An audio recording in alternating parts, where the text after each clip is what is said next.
Chapter 1243. Yu Yu continued. Based on my estimation, this place is not far from the rendezvous point. An hour's round trip should be enough. Don't worry, brother, I can hold on. Don't worry about me. Okay. You must wait for me. Yu Yu smiled and ordered. Lisa, protect my brother. Yes, master. Lisa replied respectfully. She also felt that if they continued to drag on, the three of them would be exhausted and none of them would be able to walk out of here. While the two of them still had energy, they should quickly rendezvous with the troops.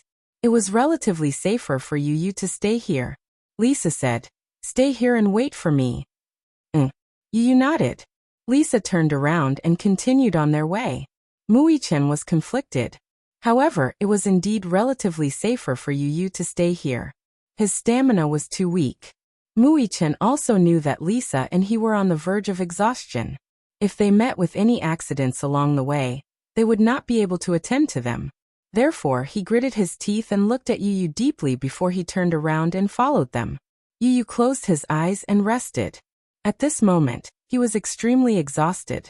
He knew his body's condition very well. It would be extremely difficult for him to stay here and wait for them, let alone follow them on their journey. However, no matter how slim the hope was, as long as he had a little bit of energy left, he would persevere until the very last moment. Yu Yu wrapped himself in the jacket that Mui-chen had left for him. The cave was cold and damp, and it was almost overwhelming. He felt that all the blood in his body seemed to have solidified, so much so that it was difficult for it to flow. Every blood capillary on his cheeks was frozen, and even the slightest change in expression made his face feel numb. He touched his face and thought that there was a layer of ice on his face. Yu Yu tried her best to keep her eyes open. She was tired and sleepy. When she was freezing, she couldn't help but curl up into a ball like a fragile shrimp in a corner. However, she couldn't resist the cold. Gradually, his eyelids became heavier and heavier. He tried his best to keep his eyes wide open, knowing that his physical strength had reached its limit. However, he could not allow himself to close his eyes. The temperature in the forest was almost 0 degrees Celsius, especially at dawn, when the chill was heavy. He raised his head and looked at the sun rising from the east, but he did not feel the slightest bit of light or heat. He sighed inwardly and felt that he couldn't go on like this. At the very least, he had to stand up and move his body. Otherwise, he would be frozen stiff and feel dizzy. It was as if he would fall unconscious in the next second. In such an environment, if he closed his eyes, he didn't know if he could wake up. Yu Yu stood up and hugged his jacket tighter. He stomped his feet on the spot and walked around the cave. The strong wind blew into the cave entrance. Due to the special structure of the trap, the wind in the cave was especially strong. It blew in like ice water pouring over one's head. Yu Yu gave up. After careful consideration, he decided to find a place where he could shelter himself from the wind for the time being. He found a corner and sat down. He raised his head and looked at the sky in a daze. At this moment, the sky was already slightly bright. Where were Xiao-Yi-chen and Lisa now? Chapter 1244. His back was leaning against the rock wall, which was craggy and jagged. When he fell, his back had hit the sharpest part of the rock. He reckoned that it was because he had lost some weight. His back was stained with dew, and it was painful and itchy. It was as if countless ants were gnawing on his wound. He had not eaten or drunk anything for a day and a night. His throat was almost smoking from coughing. All the bad things had come together to form a hopeless situation. Yu Yu buried his face in his arms, full of hope. When he opened his eyes and looked up again, Xiao-Yi-chen had already reached out to him from inside the cave. After passing through a large forest, there was a road that was several kilometers long. Xiao-Yi-chen and Lisa ran and stopped on the road one after another. They tried their best to establish contact with the troops in the shortest time possible. At this time, the sun was slowly rising from the horizon. Although it was early in the morning, the temperature could not reach them, but it still drove away some of the coldness and brought about a rare warmth. Xiao-Yi-chen's footsteps became heavier and heavier. He was in a state of overload and could collapse at any moment. His condition was worse than Yin Tianyou's. He was covered in injuries. Some of them were not treated in time, and were already inflamed, causing excruciating pain. Even so, he didn't slow down at all. That was because Yu was still waiting for him. A minute later meant a minute more danger. Lisa looked at his stiff and forbearing expression, and knew that he was enduring the pain on his body. "I'll carry you," she said. Muichen looked at her in surprise, but he quickly hid the surprise in his eyes and coldly said, "No." She had always respected the strong. In her eyes, Muichen's willpower was shockingly strong, so her impression of him changed somewhat. Muichen's throat was extremely dry. Suddenly, his legs gave way and he fell to the ground. Lisa immediately walked over and reached out to help him. Muichen did not reach out his hand though. His shoulders were heaving violently, and his breathing was rapid. Despite his efforts to restrain himself, his whole body was strangely stiff. Muichen gritted his teeth and slowly stretched his body. He took a deep breath of cold air, and tried to push himself up from the ground with his hand on the wall. However, when he half knelt on one knee and propped his upper body up, his vision turned black. He felt dizzy and his back was instantly covered in cold sweat. Lisa reached out to touch his forehead and was shocked to find that he had a fever. Beads of cold sweat the size of beans on his forehead and flowed down. Muichen opened his eyes. His face was ghastly pale without a trace of blood. Lisa knelt on one knee on the ground and gently wiped away the cold sweat on his face. She had already guessed that the wounds on his body must have been infected. Coupled with the exhaustion of his physical strength throughout the night, this led to the fever. However, she didn't have any more medicine on her. "Is it serious?" She knitted her brows and asked with concern. Yu had already told her to protect him, so at this moment, it was her duty to protect him. Muichen bit his lips and shook his head. "It's fine." As he spoke, another bean-sized bead of cold sweat rolled down his face. No matter how strong he was, his body could not deceive her eyes. Chapter 1245. When he opened his eyes again, Muichen felt that the dizziness had subsided a little. He thought that his physical strength had reached its limit. He became more anxious. There was a deep sense of helplessness. How good would it be if he was a Superman? However, he was not. At that moment, he was extremely frustrated with himself for being powerless. He could not even protect his younger brother. He was so angry at himself that he could not help but punch the ground. His knuckles were bleeding. "What are you doing?" Lisa held his fist tightly. This idiot. Did he think that his injuries were not serious enough? Muichen reached out to wipe the cold sweat off his face. He struggled to stand up. His body swayed, and his vision turned black again. His body fell forward heavily. Lisa immediately went forward and supported his center of gravity. As soon as she touched his skin, she felt a chill that seeped into her heart. The temperature of his skin was frighteningly cold. It was as if it could penetrate her clothes and freeze her blood. His clothes were all wet. Some of it was blood, while others were wet from the dew as they passed through the forest. Along the way, he had been trying to be brave. He endured his exhaustion and forced himself to walk so far. At that moment, he no longer had any energy left. Despite his physical condition, he still insisted on carrying Yu. His willpower was extraordinarily tenacious. Lisa carried him on her back. Muichen was half a head taller than Yu. Hence, he was heavier than Yu. Lisa did not have much energy left. If it was in her usual state, Muichen's weight was nothing. However, at that moment, her body swayed and she almost collapsed. Muichen's head rested weakly on her shoulder. His rapid breathing blew into her ears. She could still feel his strong and rapid heartbeat. Thump, thump, thump. It was scorching hot. She supported him with all her strength and stepped on the road again. On the mountain road, the wind was biting cold. She was drenched in sweat, and when the wind blew, she felt both wet and cold. Muichen's mind was in a mess. When he opened his eyes in a daze, he felt that he was being carried on someone's back. He looked down and saw Lisa's determined face. The cold wind brushed past her hair. Her messy hair intertwined with her thick and long eyelashes. Observing the side of her face from a close distance, he discovered that this girl had a face that could make people think she was a celestial being. She had a special temperament. She clearly looked so cold and arrogant, as if there was not a trace of smoke or fire on her body. The blood flowing in her body had long condensed into snow, and her bones had been cast into ice. However, one could not help but feel sorry for her. She clearly looked very unapproachable, distant, cold, and unapproachable. However, he couldn't help but feel a sense of closeness. After a long night of trekking, Lisa gradually felt that her head was heavy and her feet were light. She was not really a war machine. She was made of flesh and blood. Even living people had their limits. Hence, she could not help but slow down. Mui-chen said weakly, Put me down. I can walk on my own. Shut up. Be quiet." Lisa spat out a few words with difficulty. She was already distraught. Her legs were as heavy as lead. It was so heavy that she found it difficult to lift a step. Chapter 1246. His head felt heavy and muddled, and the scene in front of him started to drift away. Finally, she could not bear the burden anymore. Her world suddenly turned dark.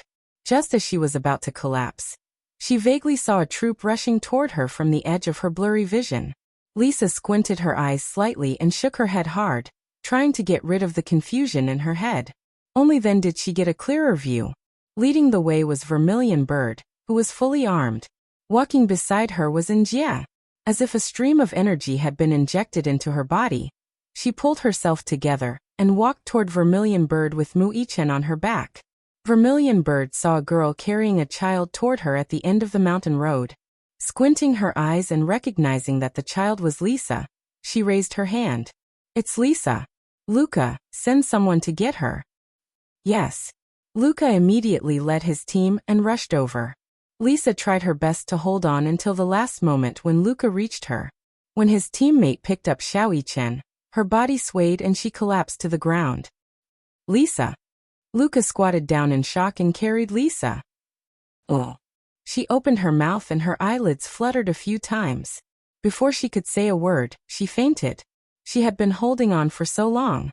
She was beyond her limit. Luca anxiously called out a few times. Lisa was already unconscious. When Vermilion Bird arrived, she only saw two people. "Where's Yun Tianyu?"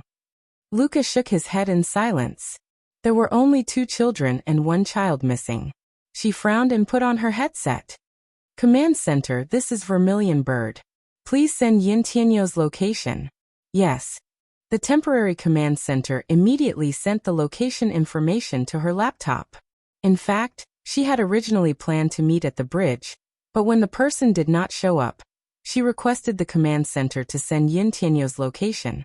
In the end, the reply she got was that the location signal was sometimes strong and sometimes weak. There was no signal coverage in the forest, so the location was not accurate. After Zhu Ke lost contact with Lisa, she sent people into the forest to search for her. Yin Tianyu's signal frequency, however, was abnormal. By the time he arrived, his signal was already several miles away. This meant that he was heading north. Therefore, the Vermilion Bird sent people to the rendezvous point, not leaving even an inch. In the end, this was the result that he had been waiting for. When Vermilion Bird's troops arrived at the last location, they found a trap that was more than 5 meters deep. When she turned on the flashlight and shone it inside, there was no one. She only found a blood-stained coat. The centaur fished out the coat. Vermilion Bird looked at it, her face slightly sullen. "What's going on?" Gong Jie's voice came from the headset. "Where is Yin Tianyu?" Vermilion Bird buckled her headset and replied, "He's gone. Please send the location again. The location signal has been cut off." Interrupted? Vermilion Bird was slightly surprised. "How is that possible?" Luca said in a low voice. "The chip implanted in his body is made of material that can be absorbed by the human body. If the time limit is exceeded, the chip will be absorbed by the human body." Vermilion Bird frowned and clenched her fists tightly. She turned around and coldly ordered, "Send more people to search for him. He's not far from here. Do a carpet search." "Yes." Chapter 1247. In the hospital, Muyaja received a call from Li Hanlin. According to his report, Mui-chen had returned safely. Yin Tianyu's whereabouts were unknown, so they had sent more people to search for him. Muyaja was shocked. "What happened?" "Because we have lost contact with the two children, we don't know what exactly happened. We'll know the details when the little master wakes up." "Chairman Mu, I'm sorry." Muyaja hung up the phone and turned to meet Yun Shishir's expectant and inquiring gaze. "Are the children back?" "Yes." Muyaja nodded and furrowed his brows. He decided to hide this matter from her for the time being. They're back safely, don't worry. They're back? Where are they? Yin Shirshir's face finally regained its color. Her eyes lit up as she excitedly tried to get off the bed. Muyaja stopped her. I'll bring you there when you're feeling better. No. Yin Shirshir's face froze for a moment before she asked suspiciously. Muyaja, are you lying to me just to comfort me? Actually, the children aren't back safely, right? She was a little suspicious and stared at him suspiciously. Muyaja said, be good. I'm not lying to you. The 2 children were injured and were sent to the hospital. If you want to see them, look at how haggard you are now. My heart will ache if they see you like this. Yin Shirshir was startled. She lowered her head to take a look. Indeed, she looked a little haggard now. Have some porridge first and rest for a while. I'll bring you there when you look better, okay? Muyaja gently coaxed her. Yin Shirshir looked at him suspiciously for a while. She did not see any trace of deceit on his face before she returned to bed unhappily. I don't feel at ease until I see the children. Have some porridge first, okay? Muyaja picked up the bowl of porridge at the side and looked at her tenderly. Ever since he rushed back to the country, he had been accompanying her for 2 days and 2 nights without sleep. As a result, there was some stubble on his chin. His originally handsome face had become thinner and more chiseled. Yin Shirshir looked at him deeply and suddenly felt a stabbing pain in her heart. She suddenly felt that she was a little too willful. She could not sleep well due to worry. He too could not close his eyes. She was a mother, and he was also a father. How could he not be worried? She was worried and scared, but she could rely on him. As for him? But she had no one to talk to. He must be more tired. Tears welled up in her eyes all of a sudden. Muyaja opened the thermos flask and picked up the porridge. When he turned to look at her, he saw her guilty expression and frowned slightly. What's wrong? Muyaja. I've made you worry. Yin Shirshir muttered weakly. She looked up and stared at him. From now on, I'll listen to you and not let my thoughts run wild. Muyaja was slightly stunned. He could not help but reach out his finger and gently scratch her nose. Silly. He picked up the spoon and said gently, I'll feed you, okay? Okay. Yin Shirshir nodded. The porridge was sent over by the servant earlier. It was in the thermos flask and was still a little hot.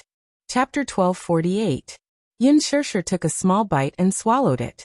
Instantly, she felt warm all over her body. Her body did not feel so cold anymore. Muyaja repeated the action until he fed her half a bowl of porridge. Yin Shirshir said, I'm full. I can't drink anymore. Drink a little more, he coaxed patiently.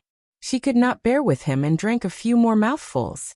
She had a small appetite. After she was full, she lay down gently. Muyaja stood up and walked to the bathroom. After washing up, he walked to the bed. I'm going to the office to settle something. Have a good rest and wait for me to come back. You're going to the office? Yin Shirshir was a little dissatisfied. Is there something important? Yes, it's very important. There were some debts that he had to settle with that person. Yin Shirshir asked, when are you coming back? I'll come back when I'm done. Yin Shirshir pouted. That was as good as not saying anything. However, she did not say anything. She lay down on the bed obediently and smiled. I'll wait for you. Okay. Muyaja folded the bedding for her and turned to leave. A wave of darkness that could topple mountains and overturn seas swept towards him. Immediately after, he fainted. In his groggy state, he felt an inexplicable heat. It was so hot that his whole body was burning. His chest felt as though it was being burned by something, and it was swollen and painful. Yu woke up from his muddled state. He was a little confused about where he was. The headache was getting clearer. The pain was clear and intense. Somehow, his weak consciousness told him that he was still alive. After a long period of darkness, when he opened his eyes again, it was because he felt a tender little hand, running amok, on his face. When he woke up, he opened his eyelids and saw a small, wheat-colored hand gently stroking his eyelashes. Wow. Appa, this little brother's eyelashes are so beautiful. They're so long, just like a beautiful fan. A tender and soft voice sounded. Yu frowned slightly. She tried to open her eyelids, but her vision was still blurry. Lingling, little brother is injured.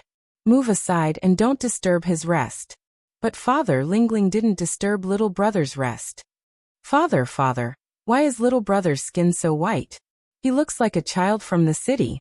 Also, little brother is very handsome, even more handsome than that Huzi in the village. Yu Yu's heart tightened, and his eyes widened in an instant. He turned his head abruptly and met the eyes of a little girl, who was looking at him with surprise. The girl was startled at first, then she leaned over and cupped his face to take a look. Yu Yu's eyes widened in shock.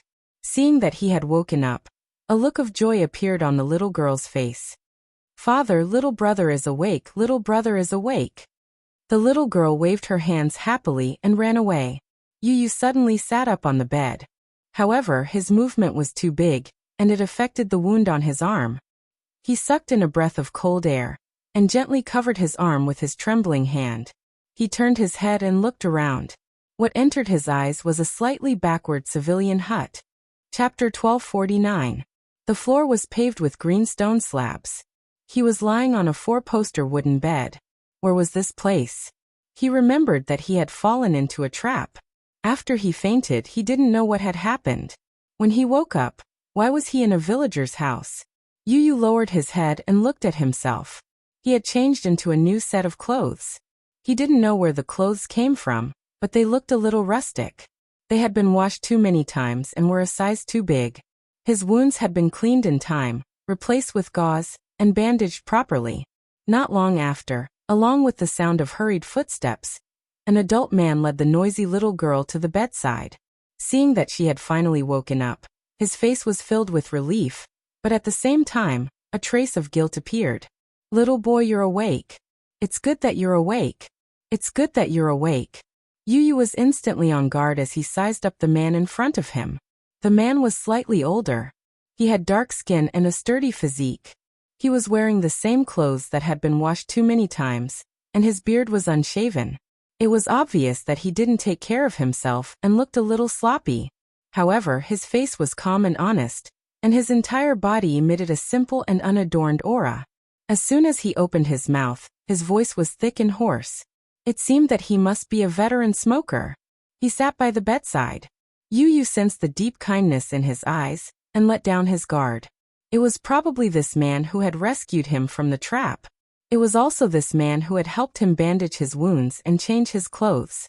It seemed that this man didn't have any ill intentions. Hence, he didn't have to be wary of him. Who are you? Yu Yu smiled and asked. The man smiled, then hugged the little girl, and told him the story. When I went to retrieve the trap today, I found that you had fallen into it, so I rescued you. I saw that you were injured, so I brought you back first. I saw that you were covered in blood and were seriously injured. The man's calm and hoarse voice had a strong local accent. From his long-winded narration, Yin Tianyu learned that there was a remote farm near this mountain path. The man before him was a farmer living there. He usually farmed a dozen or so mu of land, and occasionally went hunting in the mountains. And the trap that he fell into was set up by him. He originally hoped to catch some wild wolves and deer, but he didn't expect that he would step on it and fall down. It was no wonder that when he woke up, this man walked over and showed such an ashamed expression to him.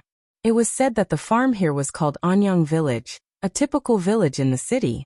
Speaking of which, the villagers of Anyang Village could be considered as old natives of the capital. Because the place was remote, surrounded by mountains and rivers, far from the city center, the city government did not develop it. The main reason was that there wasn't much value in developing such a location. There were a few hundred villagers in Anyang Village. Most of them used to farm for a living. Although they weren't rich, they lived a peaceful life. A few years ago, a farmer had the whimsical idea of opening up a forest and planting fruit trees.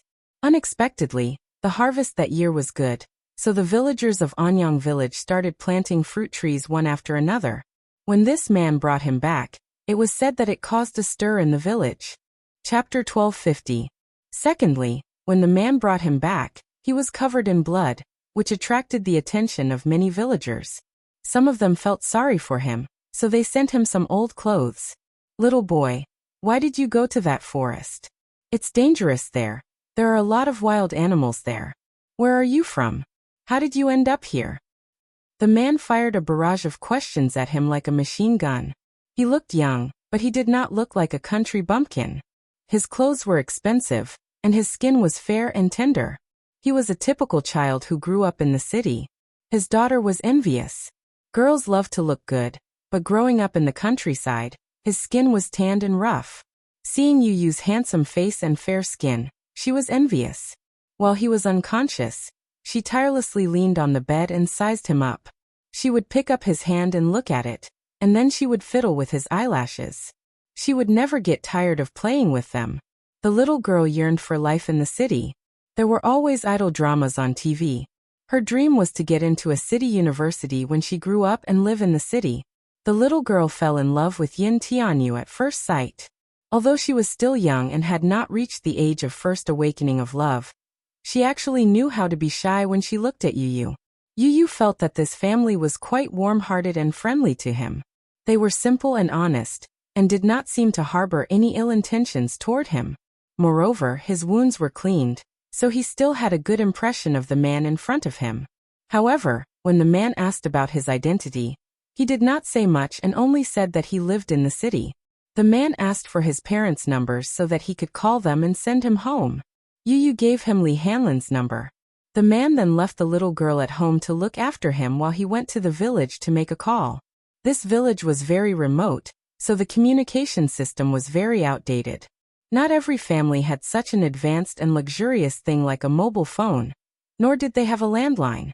Many people would go to a small store in the village to make a call. There was a public phone there, and it was called E-Department's PHS. 1 yuan could make a call for a few minutes. It was quite worth it. When the villagers of Anyang village needed to make a call, they would go to the convenience store to make the call. Anyang village was very far away from the nearby villages and towns. Fortunately, living in this village, they did not have to worry about food and clothing. Therefore, the villagers here rarely left the village. The little girl's name was Lingling, and her full name was Zhao Linghua. She was 6 years old this year, and was attending a private primary school in the village. That was what Lingling had told him. Seeing that Yu Yu had woken up, Lingling immediately started chattering nonstop. Yu Yu didn't have the energy to respond to her.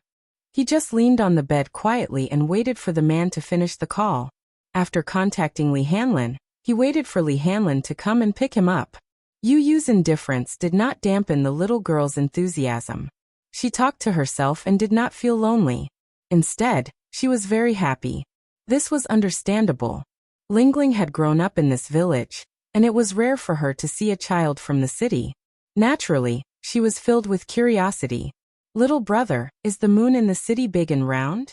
Chapter 1251. I saw on TV that there are many tall buildings in the city. They're very, very tall. They're so tall. Won't the wind blow them down? Where's your house, big brother? Do you have immortal taro pancakes at home? My mother knows how to make immortal taro pancakes. They're delicious. They're made with taro. They're sweet and crunchy.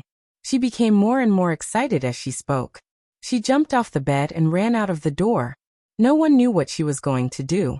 Not long after, she skipped into the room with a plate in her hands. There were a few golden taro pancakes on the plate. She handed the plate to him, raised her thick eyebrows slightly, and said with a smile, "These are my mother's immortal taro pancakes. They're very delicious. They're freshly made. Do you want to try them?" As she spoke, she took a piece and put it in her mouth. She took a big bite and began to chew. It was crunchy. Looking at her eating, it tasted exceptionally good. Yu Yu hesitated for a moment, but he was simply too hungry. He had not eaten or drunk anything for 2 days, so his stomach was rumbling with hunger. Hence, he could not care less as he picked up a piece and bit into it. Hiss! It was so sweet. It was so sweet that it stuck to his teeth. Yu Yu bit off a piece and chewed. Lingling was elated when she saw that he had eaten it. She asked proudly, "Is it good? Is it good?" "Yes." Yu Yu nodded politely. Although it was not his favorite flavor, he felt that it was quite tasty now that he was hungry. Lingling sat by his bed and ate a piece of taro pancake each. She chattered incessantly as she nibbled on the immortal taro pancake. Yu Yu would respond politely from time to time. "Do you watch TV? We have a TV at home." My father bought it in town last year. Lingling got off the bed and turned on the TV. Yu Yu's lips twitched when he saw it. She must have bought this second-hand TV, right? It was black and white and only about 10 inches long. When she turned it on, snowflakes fluttered in the air.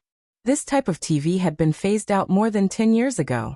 However, in Anyang village, it was already considered very fashionable to have such a television. There were only a few channels on the TV. At this moment, there was only the afternoon news, but Lingling was also watching it with relish. For her, as long as there were people moving in the screen, she would find it very interesting.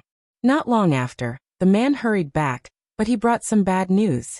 As it turned out, when he rushed over, the store was actually closed. After asking around, it turned out that the store owner had gone to town to stock up on goods. Now it was a distance of 30 miles to town. Adding on the fact that he had to stock up on goods, he would probably only be back tomorrow. Therefore, the man said that he would settle him down for the night first. When the boss of the snack bar came back tomorrow, he would call his family. Although Yu Yu was worried, there was nothing she could do. Then I'll have to trouble you. Yu Yu thanked him politely. The man blushed in embarrassment. Sigh. Don't say that, I'm embarrassed. Little brother, it's good that you can forgive me. If I hadn't dug that trap, you wouldn't have fallen into it. It turned out that the man was still feeling guilty about that. Yu Yu comforted him. It's fine. It was fine as long as he was fine. Chapter 1252. It's okay. Don't worry about it. Yu Yu felt cold sweat in his heart. It turned out that this man was still feeling guilty about this matter. When Lingling heard that Yu Yu was going to stay tonight, she was so happy that she jumped 3 feet high. Daddy is so awesome. So awesome. I'm so happy that big brother is staying at our house tonight. She was overjoyed, and a smile bloomed on her face. Children always lacked playmates, and for a child of her age, having one more playmate was the greatest joy. Moreover, in Lingling's eyes, Yu Yu was beautiful with fair skin and big eyes. Hence she especially liked this handsome big brother. Yu Yu frowned slightly and ignored Lingling. He asked, so in such a big village, only the convenience store has a phone that can contact the outside world? That's right. Little brother, I'm not going to lie to you. In our village, the traffic signal is rather backward. There's a big mountain outside and a big forest in the middle. That area is under the control of the government. Plus, our village is neither big nor small. It's vast but sparsely populated. There are only a few hundred villagers in total. That's why the signal tower couldn't be built. As for the phone in the convenience store, it's quite fashionable in our village. Even so, the signal is intermittent. The man laughed awkwardly. His face was red, and he looked a little embarrassed. Although Yu Yu was disappointed, he didn't complain. After all, this man was so nice to him. Besides, staying for one night was nothing. Hence he nodded and said, Okay, I'll wait and see tomorrow. The man nodded and explained carefully, But I'm afraid that your parents will be worried about you. I'm also very anxious. But there's no other way. The village is not like the city. All the facilities are backward. It's okay. But I'll have to trouble you today. Yu Yu smiled and thanked him gracefully. The man was a little flattered. He rubbed his hands together and looked a little nervous. He suddenly laughed dryly and asked, Are you hungry? No, I just ate a few pieces of taro cake. Oh, do you want a few more? The man was so enthusiastic that Yu Yu couldn't handle it. Oh, do you want some water? Okay, thank you, uncle. Yu Yu was famous for being a sweet talker. When the man heard that, he was overjoyed. Yu Yu was not like those children in the village who were used to being wild since they were young. But he was only 7 years old. Yu Yu was very polite. Yu Yu's heart was sweeter than honey. From their conversation, Yu Yu learned that the man's name was Zhao Xiangjuan, and that he was an ordinary villager in the village. He owned a few acres of land behind his house, and planted a few acres of wheat and vegetables. He knew how to hunt, so whenever he was free, he would hunt for game in the mountains. Occasionally, when he was lucky, he would hunt a few deer and sell their skins at the market. Usually, he would be able to fetch a good price and not have to worry about his monthly expenses. Yu Yu's days were peaceful and comfortable. Zhao Xiangjuan's wife Li Ru was a typical farmer's wife. Her skin was dark and rough, and her voice was a little loud. However, she was warm and friendly. It was afternoon now. The sun outside was gradually getting hotter. Chapter 1253. Lingling pulled him along and proudly introduced Yu to a few of her friends in the village. They were all young children. The oldest was 12 years old, and the youngest was 7 years old. They were all immature brats. Yu, who was secretly criticizing these children in his heart, did not realize that in the eyes of others, he was also a brat who was still wet behind the ears. When the group of children saw that a new friend had arrived, they surrounded Yu and sized him up. Lingling, who is this guy? My father brought him back. I heard that he came from the city. From the city? Hearing these words, all the children's eyes shone brightly. They crowded in front of Yu and asked him curiously. The children in the city are just like what they show on TV. Their skin is white and tender. Hey, what's your name? The child who spoke was called Ergo. His name is Yu. You can call him Yu. Zhao Linghua introduced him enthusiastically. Yu. Wow. That's a nice name. It sounds so Western. It's not as old-fashioned as my name. Yu, you're so good-looking. You look like a white porcelain doll. I heard from my father that the children in the city are all little princesses and young masters. Yu, are you a young master too? Yu's lips twitched for a while. Zhao Linghua gently tugged at Yu's sleeve. Because she was shy, her face was red. She lowered her head slightly and said expectantly, Little brother, do you want to play with us? Lingling. Li Ru pretended to be angry and said, Little brother is injured. How can he play with you? Don't mess around. Also, have you finished the homework that the teacher gave you? You only know how to play and don't do your homework. How are you going to get into the city's schools when you grow up? Ling made a face. Mom, I finished my homework. That's why I came out to play. She stuck out her tongue and turned around. Then she grabbed Yu's hand and ran out of the house. Li Ru stomped her feet in anger. In front of the door, there was a large open space. On the ground, there was a crooked drawing of a lattice with chalk.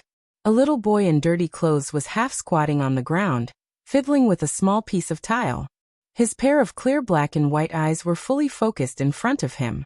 Lingling introduced the little boy as her older brother, Zhao Tianyu. The little guy was very young, no more than 7 years old, but his appearance was very delicate. His pair of phoenix eyes were especially beautiful, his white and flawless skin, and his delicate facial features were completely different from the appearance of the Zhao couple. At that time, the gossip in the village said that the Zhao couple could not have children, and this child was adopted by the Zhao couple at a high price. Usually they worshipped him like a little ancestor. In the village, there was a saying that raising a child would help one prepare for one's old age. It was also said that there were 3 ways to be unfilial, and having no children was the worst. Therefore, the couple insisted on having a boy. Their family was also well off, so under the doting, the little guy's food and clothing were considered good among the children in the village. Later on, Zhao Linghua was born. His name was Zhao Tianyu, and his nickname was Daodu. He grew up wearing the same pants as Zhao Linghua and always played behind her. His favorite game was hopscotch. Chapter 1254. Therefore, he was not interested in the game at all. He sat at the door like an old man. The boy in front of her was full of childish nature. Even though he could not run steadily, he was very playful. He pulled Zhao Linghua and cried, pestering her to play with him. Lingling, I'll jump first. Watch me. This time, I won't go back on my word. Lil P smiled at her, revealing a row of white teeth. Lingling said a number weakly. 8. Lil P made a sound of agreement, and threw the ball with all her might. She then jumped around excitedly in the grid. Yu sat at the door, resting his chin on one hand as he lazily basked in the sun. Lingling kept asking him to play with her, but Yu was not very interested in this. His indifference made Lingling feel a little disappointed, so she played with Lil P listlessly. Not long after, the other children came running over one after another. The group of children started to make a ruckus. It was the sound of children arguing, quarreling, and laughing. It sounded carefree, clear, and loud. It was like a free bird, chirping nonstop, as if it didn't know exhaustion. Yu looked at the children who were making a ruckus and suddenly sighed. What a group of energetic children. Not long after, the Zhao family's door was filled with people. It turned out that the villagers had come over out of curiosity to see what was going on. They had heard that Zhao Xiangjuan had come back from hunting in the mountains and rescued a child. When he brought the child back, he was covered in blood, scaring everyone. They did not know where the child came from and why he ran into the mountains for no reason. The mountains were so big, so they thought that the child's parents were heartless and abandoned the child. Speaking of which, among the villagers of Anyang village, many of the parents in the city were too heartless. There were a few times when human traffickers brought children from the city and lied to the honest and kind villagers that the children were abandoned by the people in the city. Most of the villagers were kind, and some of them did not have children, so they spent a lot of money to adopt the children. But in reality, they were all trafficked by human traffickers.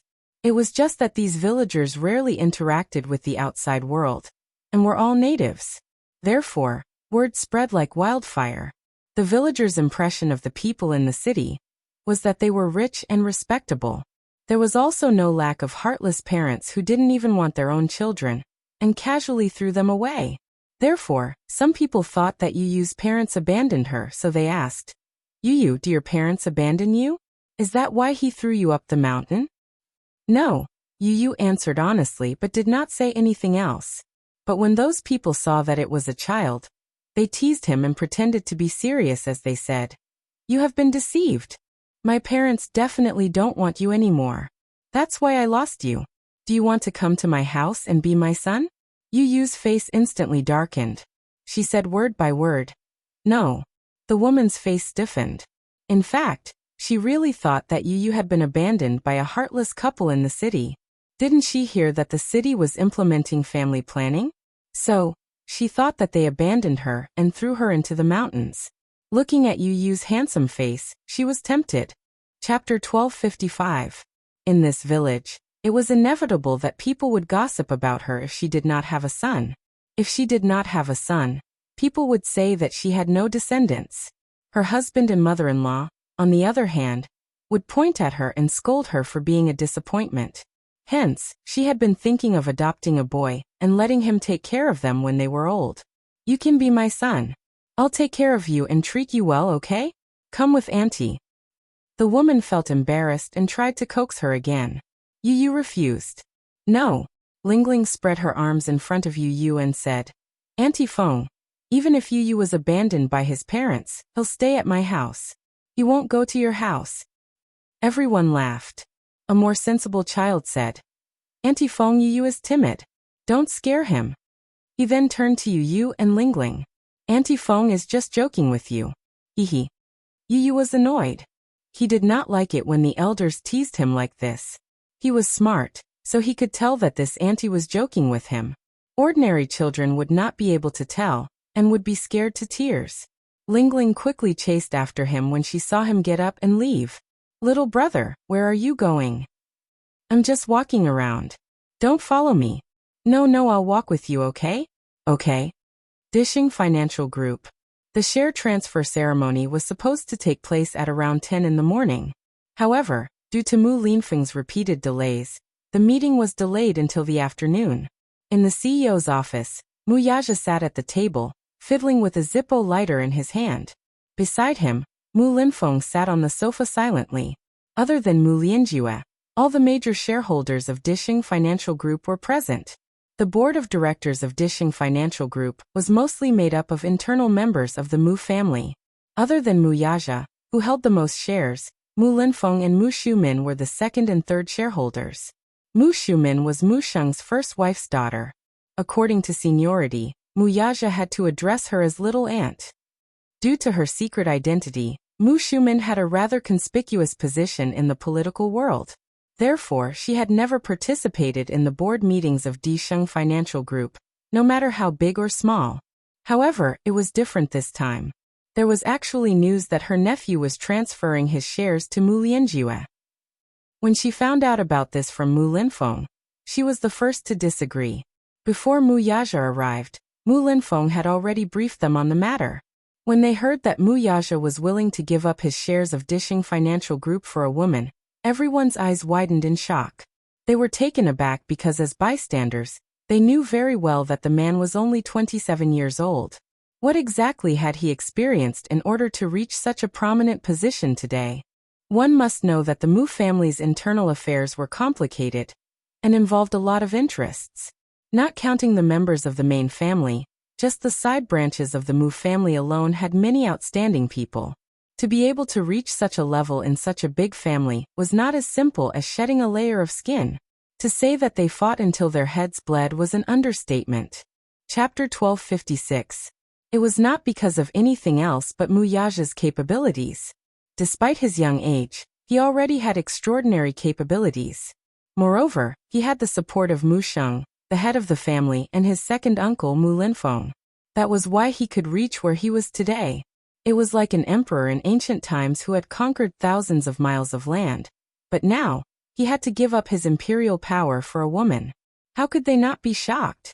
Ceding the shares to Mu Lianjue meant that there would be a change in the head of the Mu Group from now on. This was quite a big change for the board of directors. The change of Dixing's CEO was closely related to the board's interests. A few years ago, when Mu Yaja took over Dixing from Mu Sheng's hands, everyone was skeptical of him. At that time, Mu Yaja was only in his early 20s. Everyone was against handing over such a huge financial group to him. At that time, Dixing was facing a critical moment of life and death. As the CEO, he could decide the life and death of the Mu Group at any time. With a single thought, all the accumulated hegemony could be destroyed overnight.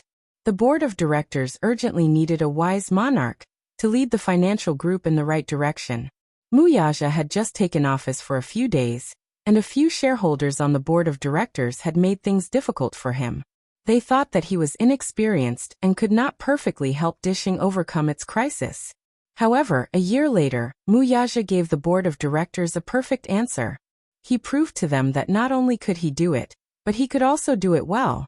Today, Dixing Financial Group's businesses covered the entire world. Shopping malls, resorts, real estate, entertainment, internet. Every branch of the company was much better than the other businesses in the same industry. Only then did the board of directors have nothing to say and truly acknowledge this young and promising CEO. In the past 5 years, the quarterly financial reports had increased by 100 times compared to 5 years ago. There was such a rumor circulating within Dixing Financial Group. As long as one owned even 1% of Dixing Financial Group shares, one would not have to worry about food or clothing for the rest of one's life, and enjoy endless glory and wealth. As for Mu Yaja's Dixing Financial Group, as long as he owned 0.001% of the company's shares, the annual dividends would be equivalent to the profits of an industrial company for an entire year. It could be said that Mu Yaja would not be left with nothing after leaving Dixing. After so many years, the connections he had accumulated during his reign, coupled with his own abilities, were more than enough to create an empire that truly belonged to him. As for Dixing, if he left him, he would probably go back to how he was a few years ago. The country's economy would also undergo great changes. In the foreseeable future, the economy would decline, industries would decline, and the stock market would shake. As the saying goes, a country cannot be without a ruler for a day. A country cannot leave its unified, correct, and effective management. Relatively speaking, this theory was very useful in a family business. Similarly, Dixing Financial Group could not afford to lose a wise leader. "You brat, don't tell me you're really going to cede your shares to that old thing?" Mu Linfeng slammed the table in a thunderous rage. Mu Yaja sneered inwardly. It seemed that this second uncle of his was going to bring the board of directors to denounce him. Chapter 1257. He had put in a lot of effort into making the Mu Group what it was today. Since Dixing Financial Group had developed to this point, he had not been able to get to where he was without his help. Back then, he was young and full of talent. However, having the ability did not mean that he had the opportunity to show off his skills. After all, it was very difficult for him to gain the approval of the board of directors when he was only in his early 20s without the accumulation of connections. Back then, it was also his second uncle who supported him against everyone's objections. His original intention was to hand over the Mu Group to him, so that it could reach a higher level. Mu Yaja did not disappoint him. He did it. However, now he was actually willing to give up the Mu Group's great foundation for a woman. What Mu Linfeng did not want to admit was that even if Mu Yaja left the Mu group, he would still become the cream of the crop and the cream of the crop. However, if he left the Mu group, it would only sink rapidly and would no longer be the overlord who could summon the wind and rain. Mu Linfeng's worries were not unfounded. As early as 2 years ago, Mu Yaja had started to cultivate his own power outside. He knew very well that no matter how big the Dishing financial group was, it could not be bigger than the sky. No matter how deep the foundation was, it could not be deeper than the ground. Since ancient times, there had never been a family that could run rampant for hundreds of years. Everything had always started from nothing, and then from something to nothing. Yin and yang alternated, and the cycle repeated itself. No matter how small a grain of sand was, it could still accumulate from small to large. No matter how big a foundation was, it could still collapse. Moreover, the Mu Group was a family-run business. The capital and shares were mainly controlled by a member of the Mu family. He was already sick of it. Every time he made a decision, there would always be a few small figures from the family who would jump out to protest. He was also sick of being suppressed by the elders and being ordered around. He was Mu Yaja. There was no saying that he could not live without the Mu family. Since he could push the Mu Group to the top 6 years ago, he could also build his own empire within 6 years. Moreover, he was such a proud man. Once he grasped the opportunity, he would build the world that belonged to him. In fact, in the past few years, he had been secretly diverting people from his businesses. In the past few years, he had gathered people to form an elite group. If he left the Mu Group, other than a large group of elites leaving with him, he would also take a group of talents that he had cultivated with him. Other than that, he would also ruthlessly cut off a large piece of Di Sheng's flesh. After all, that was what he deserved. The Mu family was such a big family. They had outstanding talents, but they also had lazy good-for-nothings. These people were like locusts, gnawing at the monument that he had condensed with all his hard work until it was full of holes. He had already deeply experienced the drawbacks of family-run enterprises. The internal structure of the Mu Group was gradually decaying. He did not want his hard work to be dragged down by these locusts. He, Mu Yaja, would never allow anyone to be above him, be it Mu Sheng or Mu Lianjue. It was still Mu Linfeng. Good. He was so proud. How could he tolerate these people becoming his fetters? As for the kindness that Mu Linfeng had shown him, he was grateful. However, after working hard for him for so many years, it should be enough to repay him, right? Chapter 1258. Mu Shumen paused for a moment before asking sternly, "Have you ever thought about whether it's worth it for you to do this? Is it worth it for a woman?" Mu Yaja raised his head and looked at her coldly. "Why isn't it worth it? It's worth it. Worth it." Mu Shumen coldly snorted, but disapprovingly. I'd like to see for myself who this woman is to make my nephew, who has always been indifferent to women, fall so deeply in love with her. Yaja, don't be silly. You'll really regret it if you give up the Mu Group's foundation for a dirty woman. Mu Yaja's lips curled up slightly, clearly disagreeing with her words. In fact, Yin Shishir was already under his protection. The 2 children had already escaped from Mu Lianjue's captivity, but Yu Yu's whereabouts were still unknown. Although she was not in Mu Lianjue's hands, he could very well cancel this matter and not transfer the shares to him. However, he was worried that the latter would fly into a rage out of humiliation and secretly send someone to kill Yu Yu. If that happened, the loss would outweigh the gain. If a mere Mu Group could be used to exchange for Yin Tianyou's safety, then this deal was worth it. Of course, Mu Linfeng would not let this matter rest. "Auntie, do you think that I don't know what I'm doing? I, Mu Yaja, am not someone who can't live without anyone. No matter what, you can't transfer the shares in your hands to someone else. You should know how important you are to Disheng and what kind of position you have in the company." Mu Yaja stood up abruptly. His slender figure was tall and straight, and his aura was domineering. He slowly leaned against the table with his hands in his trouser pockets and lazily declared, "Auntie, I hope that you'll understand one thing. Disheng can be mine. However, I will never belong to Disheng." Mu Shumen was infuriated, but he suppressed his anger and tried his best to calm down as he negotiated with him. "Yaja, I know that you are capable and charismatic, but at the same time, You should also be responsible, right? Mu Yaja remained expressionless and did not speak. Mu Shumin became even more anxious. However, due to her status, she had to maintain a certain attitude. Thus, she maintained a reserved demeanor from beginning to end. Mu Linfeng slammed the table and stood up. Give up. I will never let you play with our hard work like this. There is only one CEO in Mu Group, and it can only be you. Yaja, listen to me. I've been through this before. When I was young, I was as impulsive as you. But second uncle knows your ambition and your courage. However, things like women will only become your fetters. You shouldn't be so impulsive because of a woman. Women? Something like that? Mu Yaja furrowed his brows all of a sudden. His gaze was as cold as an iceberg crashing into it. Chapter 1259. Mu Linfeng ignored his expression and said coldly, I understand. You're not young anymore, and it's time for you to start a family. However, you should be clear about your status. You can have women, but they can't be those indecent ones. I'll find a few more women for you another day. No matter what kind of women they are, as long as you want them, with your status, which woman won't want to throw herself at you? Why are you so stubborn? Don't tell me that it has to be her. Mu Yaja's lips curled into a playful smile. His handsome brows raised slightly, and his eyes were filled with devilish charm. I have to have her. What can you say? No. Mu Shumin suddenly stood up and said agitatedly, no matter what, that woman can't be. Why can't she be? Mu Yaja retorted. He wanted to hear what Mu Shumin would say in front of so many people. Mu Shumin snorted and looked around.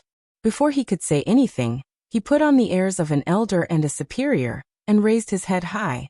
Apart from a few important figures of the Mu family, Mu Shumin, Mu Linfeng and his wife, Li Lijun, and Mu Yanqing and his wife, Rong Lanlin, were all present.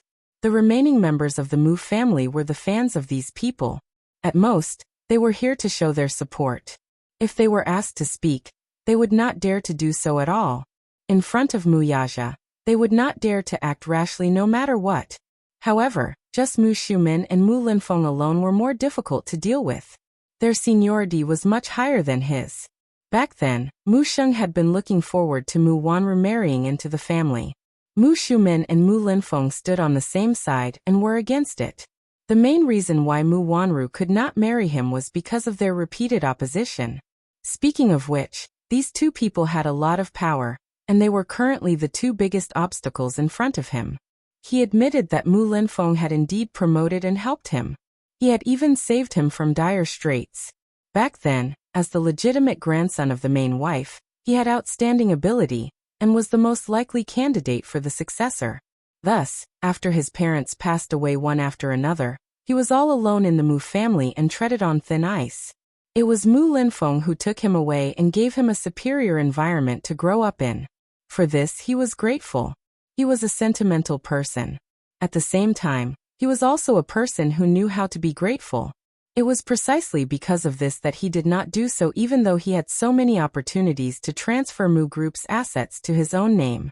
However, as time passed, he gradually realized that Mu Linfeng's care and support for him wasn't pure. There seemed to be a motive behind it, and it was as if he was using him. He was very unhappy about this. Although he did not show it, in the past few years he gradually rebelled against Mu Linfeng's orders and no longer obeyed him. Mu Linfeng must be wary of this, and was secretly dividing the board of directors. Those little tricks could not be hidden from him at all. Mu Shumin, on the other hand, was completely using him.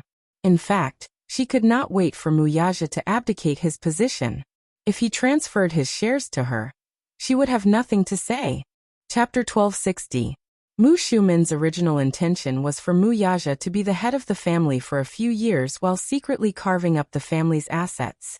When the time came, she would push Mu Yaja out of his position and let her son take it. However, it was clearly not the right time for Mu Yaja to give up his position. Her son was only in his teens and was still young. She would have to wait until he was at least in his 20s before she could find an opportunity to help him take the position.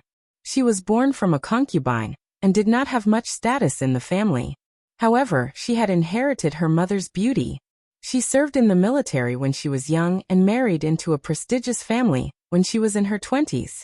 Her status in the Mu family instantly rose, and with her husband's prominent status, she had the right to speak in the family. In fact, Mu Lianjue's matter was not that simple. One must know that most of the people he had sent this time had military backgrounds. In the entire Mu family, Mu Linfeng had the deepest military background. In other words, he was fully capable of stopping Mu Lianjue, but he did not. Why? It was because he wanted to use Mu Lianjue to get rid of Yun Shishir and her son, ruthlessly kicking away these two stumbling blocks in front of Mu Yaja. This way, he could secretly use Mu Lianjue to get rid of these two thorns in his flesh without having to make a move himself. He did not wish for Mu Yaja to have any attachments or weaknesses in his heart. Mu Linfeng was afraid that a person like him would become irresolute and indecisive once he had any attachments. This would delay the Mu group's future because of a bit of affection for a girl. Mu Yaja was not stupid. He could tell that his uncle had ulterior motives. Thus he secretly made a decision on the spot.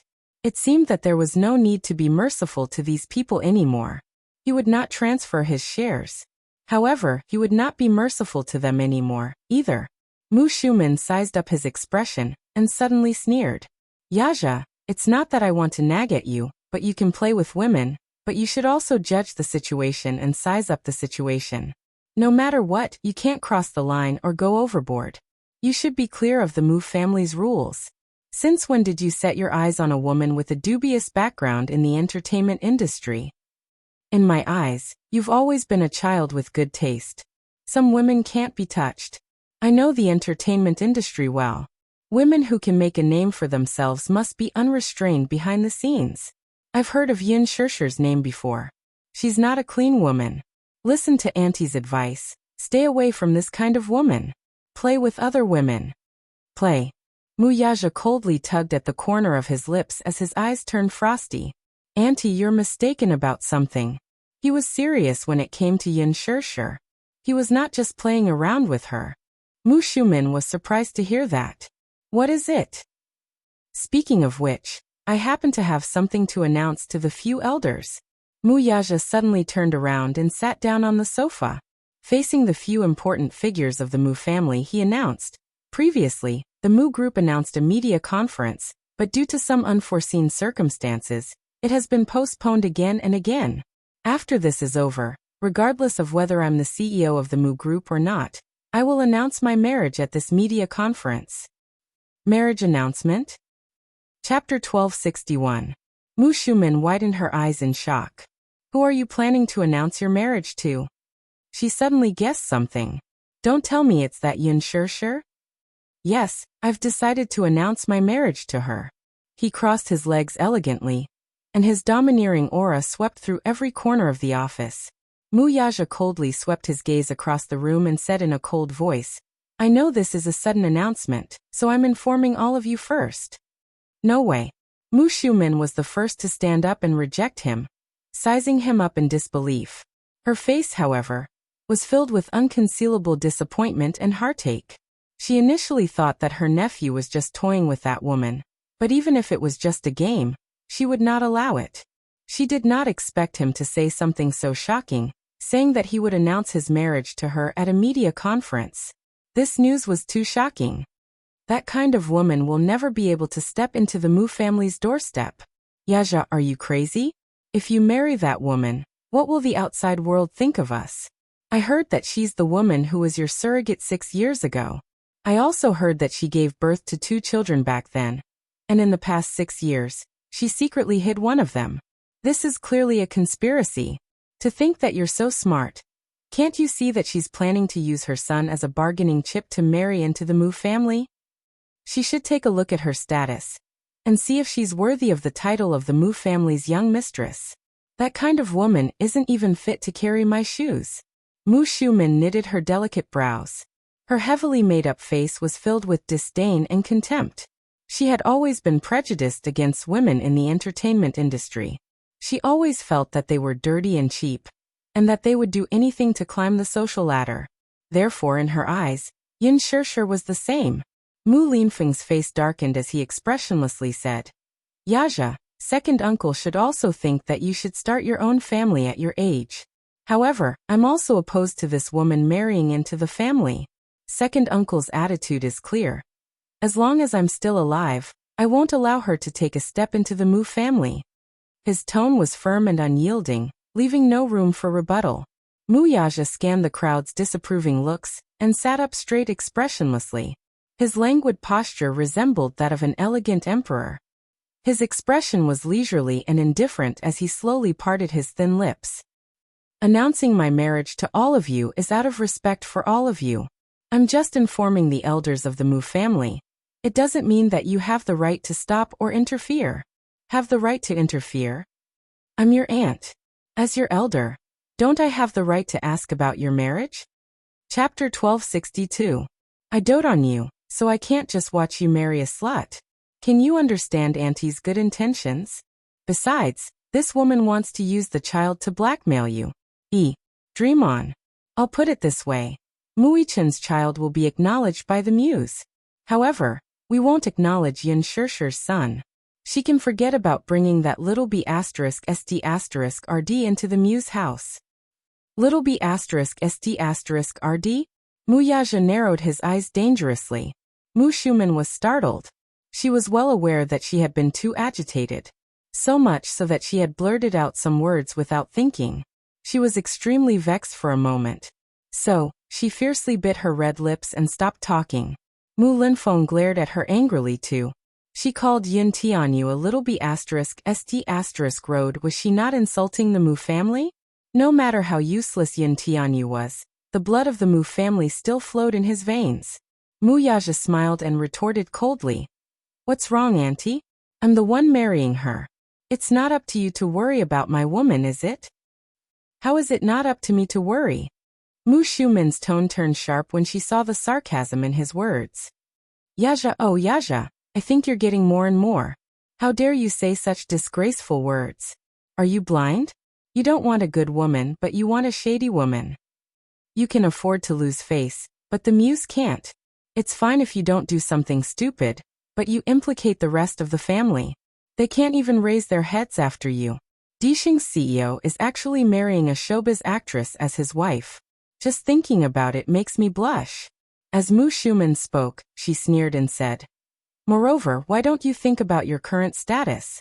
Yes, you're the strongest candidate for the Mu family's head, but I hope you're clear that you're just a candidate, and have yet to ascend to the position of the family head. Don't lose your position because of a woman. The loss outweighs the gain. That's right, Yaja. Don't let your emotions get the better of you. You're being too impulsive. Mu Yaja raised his eyebrows slightly. Don't tell me that since I'm the head of the family, I have the final say in this marriage? We'll talk about it when you become the patriarch. Mu Shuman sneered coldly. Out of the corner of his eye, he caught a glimpse of Mu Yaja's subtle movements. He clasped his hands together. His left index finger and thumb were rubbing something carefully. Mu Yaja opened his eyes, his aura intimidating. Mu Shuman suddenly widened his eyes and looked over. She suddenly noticed the ruby ring he wore on his right thumb. Inside the ruby ring is the Mu family's emblem, a dragon seal that pierced through the clouds and swallowed the heavens. That's the Mu family's family tattoo that has been passed down for generations. The possession of this ring means the possession of the Mu clan's supreme power. Only the head of the Mu Jia can have this ancient ring that has been passed down for hundreds of years. Mu Shuman's eyes suddenly widened. Mu Linfeng followed her astonished gaze and could not help but be shocked as well. When the crowd saw the ancient ring on his hand, their faces stiffened, and their eyes could not help but be filled with reverence. When did this happen? Mu Shuman could not even speak coherently. Mu Yaja did not even raise his eyebrows and remained silent. Chapter 1263. From today onwards, he would officially become the head of the Mu family. Mu Linfeng was also shocked speechless. Mu Yaja's lips curled into a mocking smile. As you can see, I'm now the head of the household and the most powerful person in the Mu family. I don't want to hear anyone say otherwise about who I'm marrying. Everyone fell into a strange silence. No one dared to speak. Although Mu Shuman could not suppress his anger, he did not know what to say. Mu Linfeng said gloomily, Let me ask you again. Do you really want to marry that woman? Must you marry her? Second uncle, I've already made my stance clear. No matter how much you ask, it's useless. Muyaja raised his chin arrogantly. His attitude was arrogant and insufferably arrogant. Second brother, pay attention to your words. Is this the attitude you should have when speaking to your second uncle? How can marriage be a trifling matter? I'm also considering this from your perspective. It's fine if you don't appreciate my kindness, but you're still acting so overbearing. Mu Yanqing spoke up from the side. Muyaja swept a cold glance over. His eyes were sharp and contained a sharp warning. You have no right to criticize my decisions. Who are you to talk to me like that? Mu Yanqing immediately shut his mouth. His face alternated between green and white in embarrassment. As a side branch, it was indeed inappropriate for him to butt in. Although he was only a year younger than Muyaja, there was a huge disparity in their status. He was jealous, but more than that, he was unconvinced. Mu Yanqing was also young and impetuous. In his heart, he was not much worse than Muyaja. He just lacked the opportunity and status. In terms of ability, he boasted that he was extraordinary. Therefore, when he was pressured by Muyaja, he felt indignant. What right did he have to be so arrogant and overbearing? Was it just because he was the head of the Mu family now? Did he think that he was so great because he was the head of the household? Just because he's the Mujia's patriarch, he can overestimate himself and challenge the authority of the Mujia's rules? What are you being so arrogant for? I wonder how long you'll be able to sit on the patriarch's seat. Mu Yanqing cursed fiercely in his heart. He was extremely unwilling, but he could only force a smile on his face. Do you have any objections to this marriage? Muyaja asked. Mu Shumen's face was full of anger as he said in a sarcastic tone. Hehe, you're the patriarch now, so of course you have the final say. I just feel that your second uncle really made a mistake back then. Why did he support you? Now that you're in power, you're going to drag the entire clan down with you. Muyaja's cold gaze swept over and landed on Mu Shumen's body. The hidden sharpness in his gaze was enough to stab her. Mu Shumen was immediately enraged by his stare. Why are you glaring at me? You don't know the immensity of heaven and earth. Do you really think that you can do whatever you want just because you're the patriarch? No matter what, I'm still your aunt. Don't be too self-righteous. Humph. I hope that's the last time you say those words just now. Don't let me hear them again. Are you threatening me? Mu Shumen stood up agitatedly. Shumen, stop talking. Just let him go. He'll regret it sooner or later. Mu Linfeng said angrily. Chapter 1264. Sometimes he lamented the fact that he had so many family members despite the size of the Mu family. The same blood flowed in their bodies as he did. And yet, sometimes these people might be your family, but they didn't seem like family at all.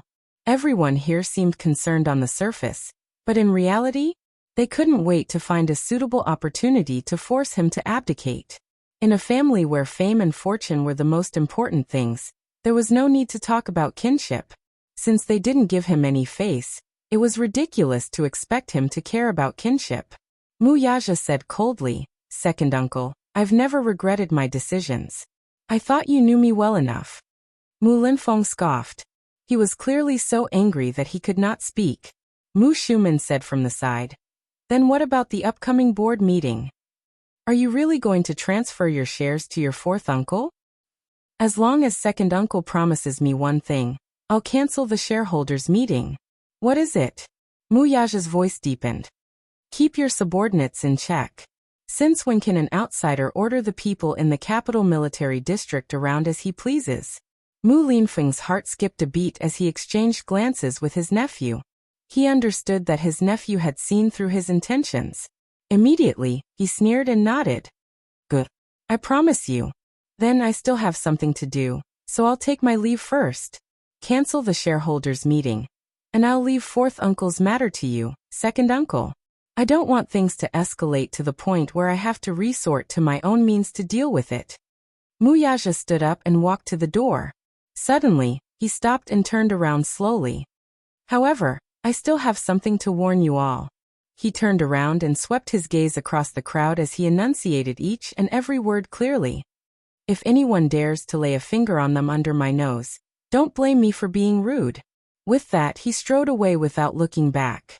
After the door was slammed shut, Mu Xiumin was so angry that he trembled all over. He stood up agitatedly and pointed in the direction Mu Yaja left, his face red with anger.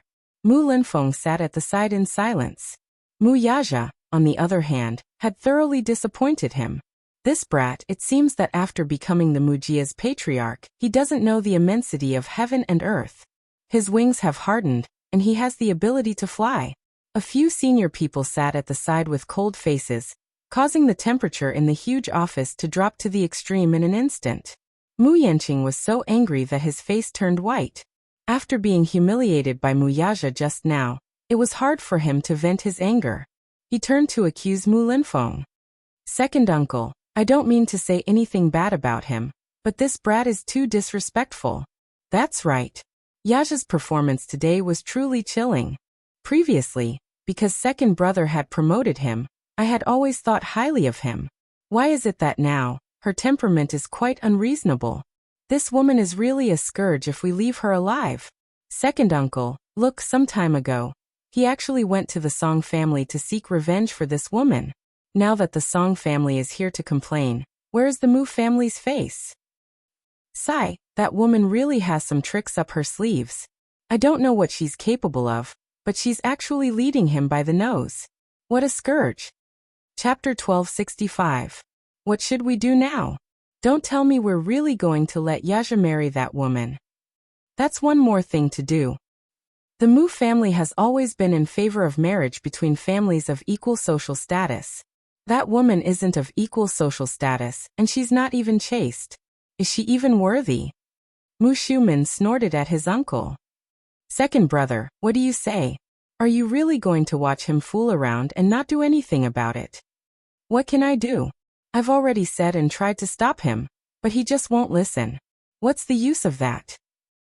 I admit that Yaja has been in the Mu group for so many years, and he has indeed contributed a lot to the company's development. However, that doesn't mean that he can do whatever he wants just because he has achieved so much. Mu Linfeng muttered. That lad's achievements are immeasurable, and I'm very satisfied with him. For him to be able to sit on the patriarch's seat, he deserved it. The only thing that displeases me is that he's too stubborn, just like his father. I've always thought that he's a cold person who knows his limits in everything he does.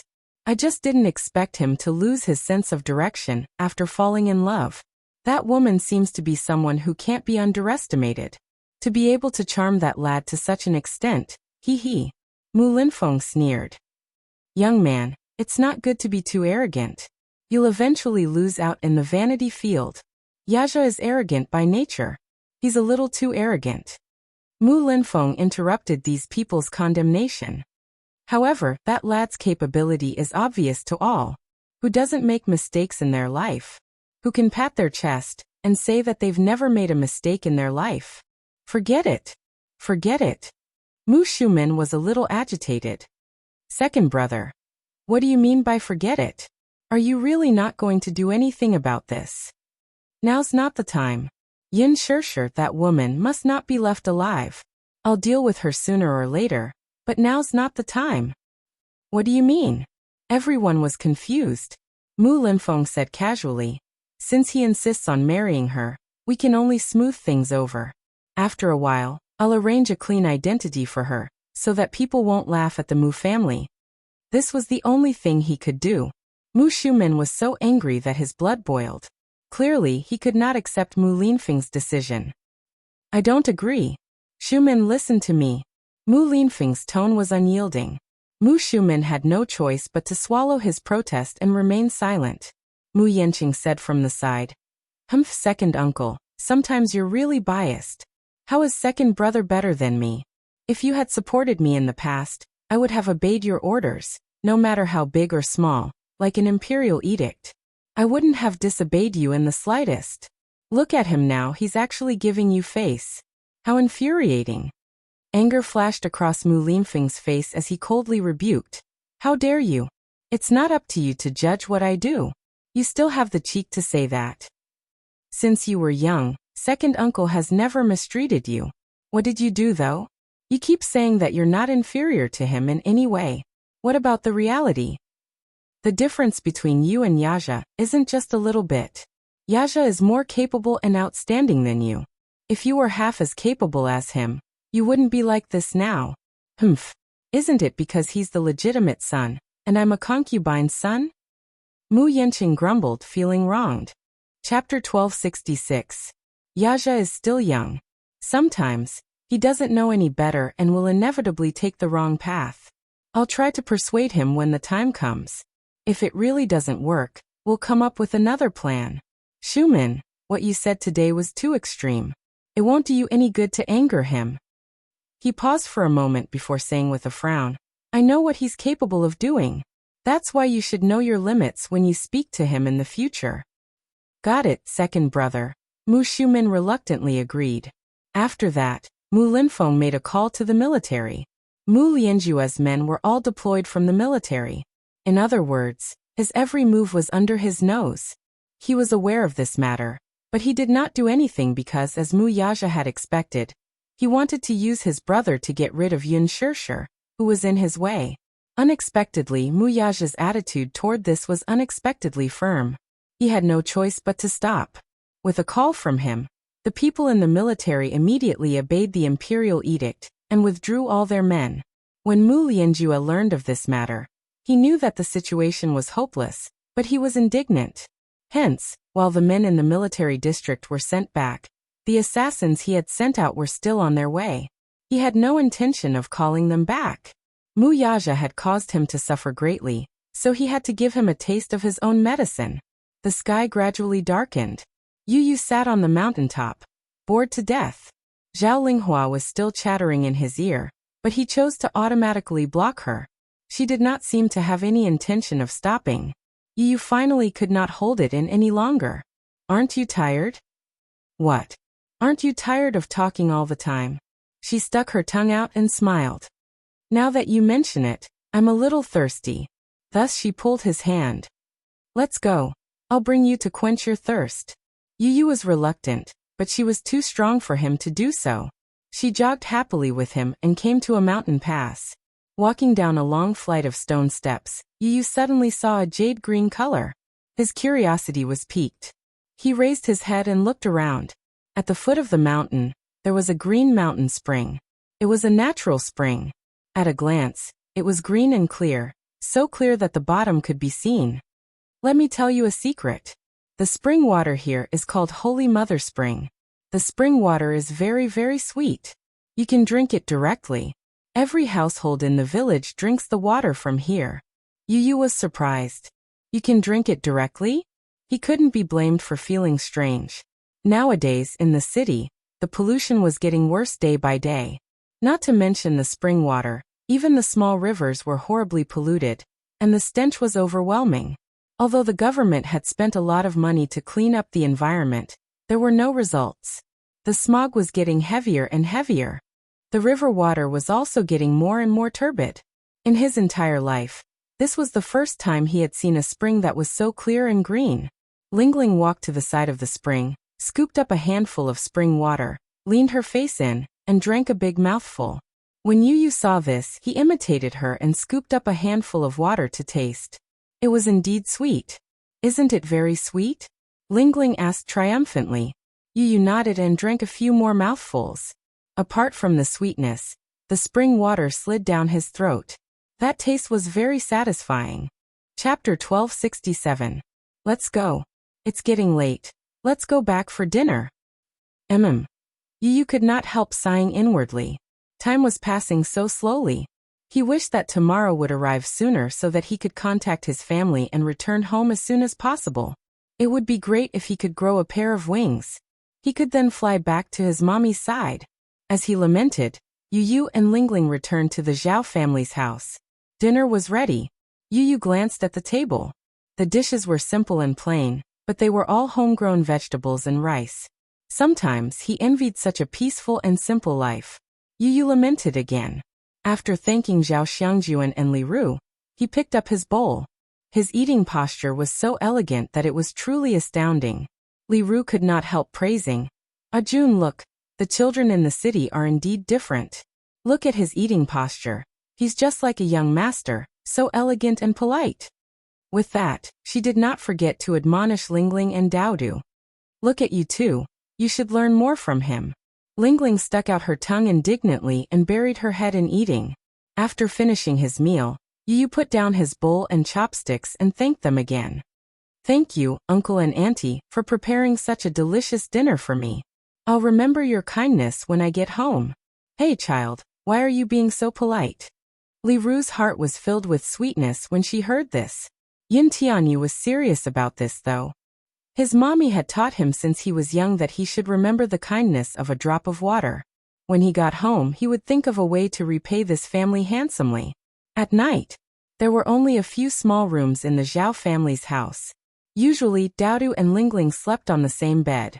Now that Yu was here, they could only suffer and squeeze together with the three children. Yu was not used to beds. The Zhao family's bed was especially hard, so he did not sleep well. He tossed and turned in bed and only fell asleep in the middle of the night. In the middle of the night, Yu was half awake when he suddenly heard a commotion outside the door. Yu was awakened by the noise and saw Li Ru running in with her hair disheveled. Without saying anything, she picked up one child in each hand and woke Lingling up. She lowered her voice and said, Lingling, wake up. Come with me. Lingling had a confused look on her face. She was half awake, but she subconsciously listened to Li Ru and ran behind her. Li Ru carried Yu and Daodu in each of her arms while Lingling followed behind her. She ran up the mountain with the three children in tow. What happened? Lingling followed behind Li Ru, panting heavily. She rubbed her sleepy eyes with one hand, obviously confused. Just now, in the middle of the night, she suddenly heard the courtyard door outside her house being kicked open. She immediately got up from the bed and rushed to the door with Zhao Xiangjuan, only to see a few men in black walking in. Their first words were, "Where's the child?" Child. Li Ru did not understand. What child? Who are you? Don't play dumb. Hand over the child you saved today. They followed the trail all the way here. Just as they arrived at the village, they heard that this family had saved a child from the mountains. The child was about 7 or 8 years old and was covered in blood. They were certain that this child was the one they were looking for. Zhao Xiangjuan immediately realized that these people did not come with good intentions, so he quickly ordered Li Ru to take the child and escape from the back door, leaving him alone to deal with them. Chapter 1268. Zhao Xiangjuan immediately realized that these people were not friendly, so he hurriedly instructed his wife to run from the back door with the children, leaving him alone to hold them off. The woman, who was flustered, did as she was told. She ran to the room with her hair disheveled, carrying Yu in one hand and Daodu in the other. She woke Lingling up and ran out from the back door with the three children. There was a very secluded mountain path at the back door of the Zhao residence, which led up the stairs. At this time, it was dark and windy. The night wind in the mountain forest was especially strong. It whistled like a knife, stinging one's cheeks. Li Ru ran in a panic, not knowing how far she had run with the children in her arms. As a farmer's woman, she had amazing physical strength because she had been doing farm work since young. Yu and Daodu were very thin, so they did not weigh much in her arms. Lingling, on the other hand, was still young. After running a few miles on the mountain path behind her, she staggered and became a little unsteady. Amma, what's wrong? What happened? Lingling shouted in panic as she ran behind her. Even if her heels were sore, she did not stop running. Yu remained silent throughout the journey. He lay on his mother's shoulder and looked in the direction of the Zhao residence from time to time. Suddenly, an ominous premonition arose in his heart. Could it be that Mu Lianjue's men had caught up with them first? He felt vaguely uneasy. His small hands clenched tightly into fists, and his palms were wet with sweat. Li Ru led them to a secluded temple on the mountain. This temple was old and cold. It had been abandoned for a long time, and no one had taken care of it. Usually, many children would occasionally come to this temple to play. Other than that, there were few people in this area. Li Ru hid in a small house with the children. She put them down, turned around, closed the door and locked it. Then, she looked outside through the broken window from time to time. Yu looked around. Under the white moonlight outside the window, he could see the dust flying in the air. Perhaps it had been abandoned for too long, for the corners of the room were full of cobwebs. The table was crooked and had fallen to the side, missing an arm or a leg. A musty smell wafted over. The room was cold and damp. Ling Ling, who was barefooted, was shivering from the cold. She walked behind Li Ru and gently tugged at her clothes. It's so dark here, I'm scared. Don't make a sound. Li Ru reprimanded him sternly, and then looked outside the house vigilantly. Yu Yu curled up in a corner, her mind racing. He didn't know what had happened, but when he was half awake he vaguely heard a gunshot and a fierce kick on the door. Then, Li Ru ran in with her hair disheveled. Without saying a word, she carried him and Lil P and ran to the back room. He guessed that something must have happened. Yu Yu pursed her lips and looked up at Li Ru, only to see that she was still in shock. Her chest was heaving up and down violently, and her eyes were filled with fear. He walked over and placed his little hand gently on her shoulder. This small action seemed to have given her a dose of reassurance. Only then did Li Ru's emotions ease up a little. Auntie, what happened? Chapter 1269. In an instant, all her fears collapsed. She burst into tears. I don't know either. I really don't know what happened. Your uncle told me to bring you guys away first, so I didn't think much about it. She then gave him a rough account of the situation. Upon hearing this, Yu Yu guessed that the assassins sent by Mu Lianjue had caught up with them. Auntie, why didn't you tell me earlier? Yu Yu looked at her with a complicated gaze. Their target is me. There's no need to implicate you guys. In his heart he felt grateful and guilty toward Zhao Xiangjuan. Those people wanted them to hand over the child. So Yu Yu was certain that they were here for him. In fact, as long as Zhao Xiangjuan handed him over, they would not be implicated. Yu Yu did not want to implicate the innocent, nor did he want to sacrifice unrelated people. Hence he stood up and walked toward the door. Li Ru pulled him back. Where are you going? Those people are here for me. Yu Yu replied in a low voice. If I go back now, Uncle will be safe. Otherwise, I'm afraid that something will happen to him. No. It's too dangerous for you to go back. They all had guns in their hands now. It's too dangerous. Li Ru insisted on not going back. She was not cultured, but her nature was simple and honest. She was very kind. She could not watch such a young child put himself in danger. Don't worry, your uncle will be fine. He'll be fine. Li Ru kept repeating these words as if she was hypnotizing herself. She kept consoling herself. Yu Yu felt especially upset. In his heart, he only hoped that Zhao Xiangjuan would be safe and sound. Ling Ling and Lil P were huddled together helplessly, shivering from the cold. She had no idea what was going on, and her eyes were filled with fear. Lil P, on the other hand, was also panicking. She snuggled tightly in Ling Ling's arms and widened her eyes pitifully. There was only confusion and fear in her eyes. Li Ru hugged Yu Yu tightly in her arms. She felt extremely uneasy and tormented all the time. Time passed second by second, and it felt like a century.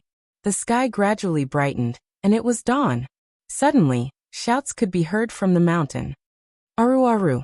Dauda's mother? Hearing this, Li Ru was startled. However, she could vaguely tell that one of the voices belonged to her sister-in-law. She immediately opened the door. Qinfin? Li Ru called out. A series of messy footsteps ran in her direction. Soon, a group of villagers rushed into the temple. Seeing that it was Li Ru, her sister-in-law rushed over with tears streaming down her face, wailing loudly. Li Ru, hurry back and take a look. My father, my father. Hearing this, Li Ru became nervous. What happened to his father? The woman slapped her thigh with tears in her eyes. Suddenly, she saw Yin Tianyu behind Li Ru. She rushed over and pushed his shoulder. Yin Tianyu was suddenly pushed to the ground.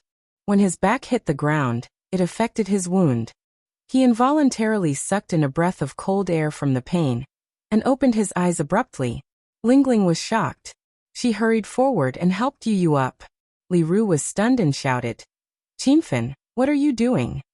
Why did you push this doll? Chapter 1270. What do you mean by that? She panicked. What's going on?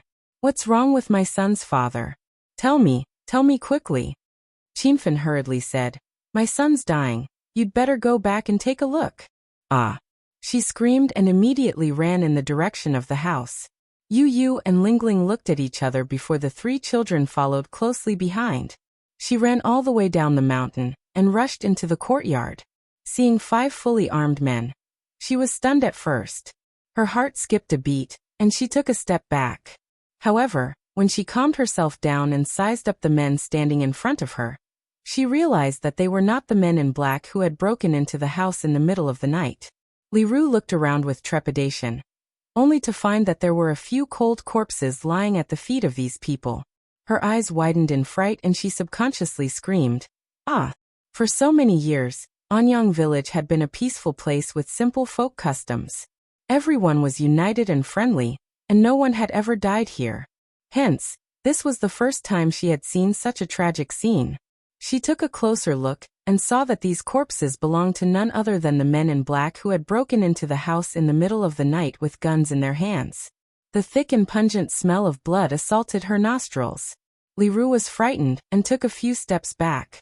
At the same time, she became vigilant and looked at the men in front of her warily. "You, who are you?" The mercenaries turned around and glanced at her before asking coldly, "Where's the child?" She was even more alarmed when she heard that. "Who are you?" Yu and Lingling arrived just as she finished speaking. She anxiously stepped forward and shielded him behind her. When the mercenaries saw Yun Tianyu, the leader of the group took out a photo from his breast pocket. After carefully comparing the photo, he walked toward him. Li Ru became more alert. Qinfen stomped her feet in anger. "Aru, why are you still helping this scourge at this point? Hand the child over to them." "No. The child is innocent. We can't hand him over to them," she insisted stubbornly. Yu furrowed his brows and glanced at the mercenaries. When he saw the Hurricane Group logo on their armbands, his brows relaxed and he slowly pushed her away. She was shocked and reached out to pull him back, but Yu placed his hand on the back of hers. "Don't worry, Auntie." With that, he turned around and calmly walked toward the mercenaries.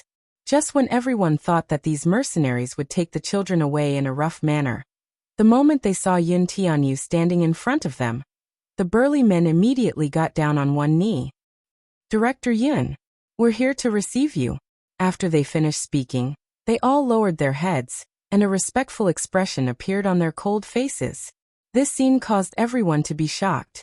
Did they hear it? These men actually addressed a 7- or 8-year-old child.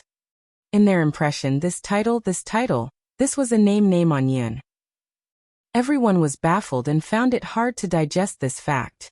Yu glanced at them and asked in a low voice, "What exactly happened?" Chapter 1271. It turned out that, as Vermilion Bird's subordinates, they were sent as the vanguard to search for his whereabouts. They followed his trail all the way here, but they did not expect to be beaten to it by Mu Lianjue's assassins. By the time they arrived, Mu Lianjue's men had already shot and injured Zhao Xiangjuan. The two sides met and exchanged gunfire. Vermilion Bird's vanguard was of superior quality and killed Mu Lianjue's men in less than 10 seconds. At this time, Zhao Xiangjuan was already on the verge of death. He only had one last breath left. They observed for a while and found that the man's thigh was hit by a bullet, but it was not fatal. What was fatal was the bullet that hit his lung. They had experienced too many casualties in their lives. After checking his injury and performing emergency treatment, they found that the bullet had penetrated the man's lung artery. Generally speaking, a bullet in the lung was the cruelest.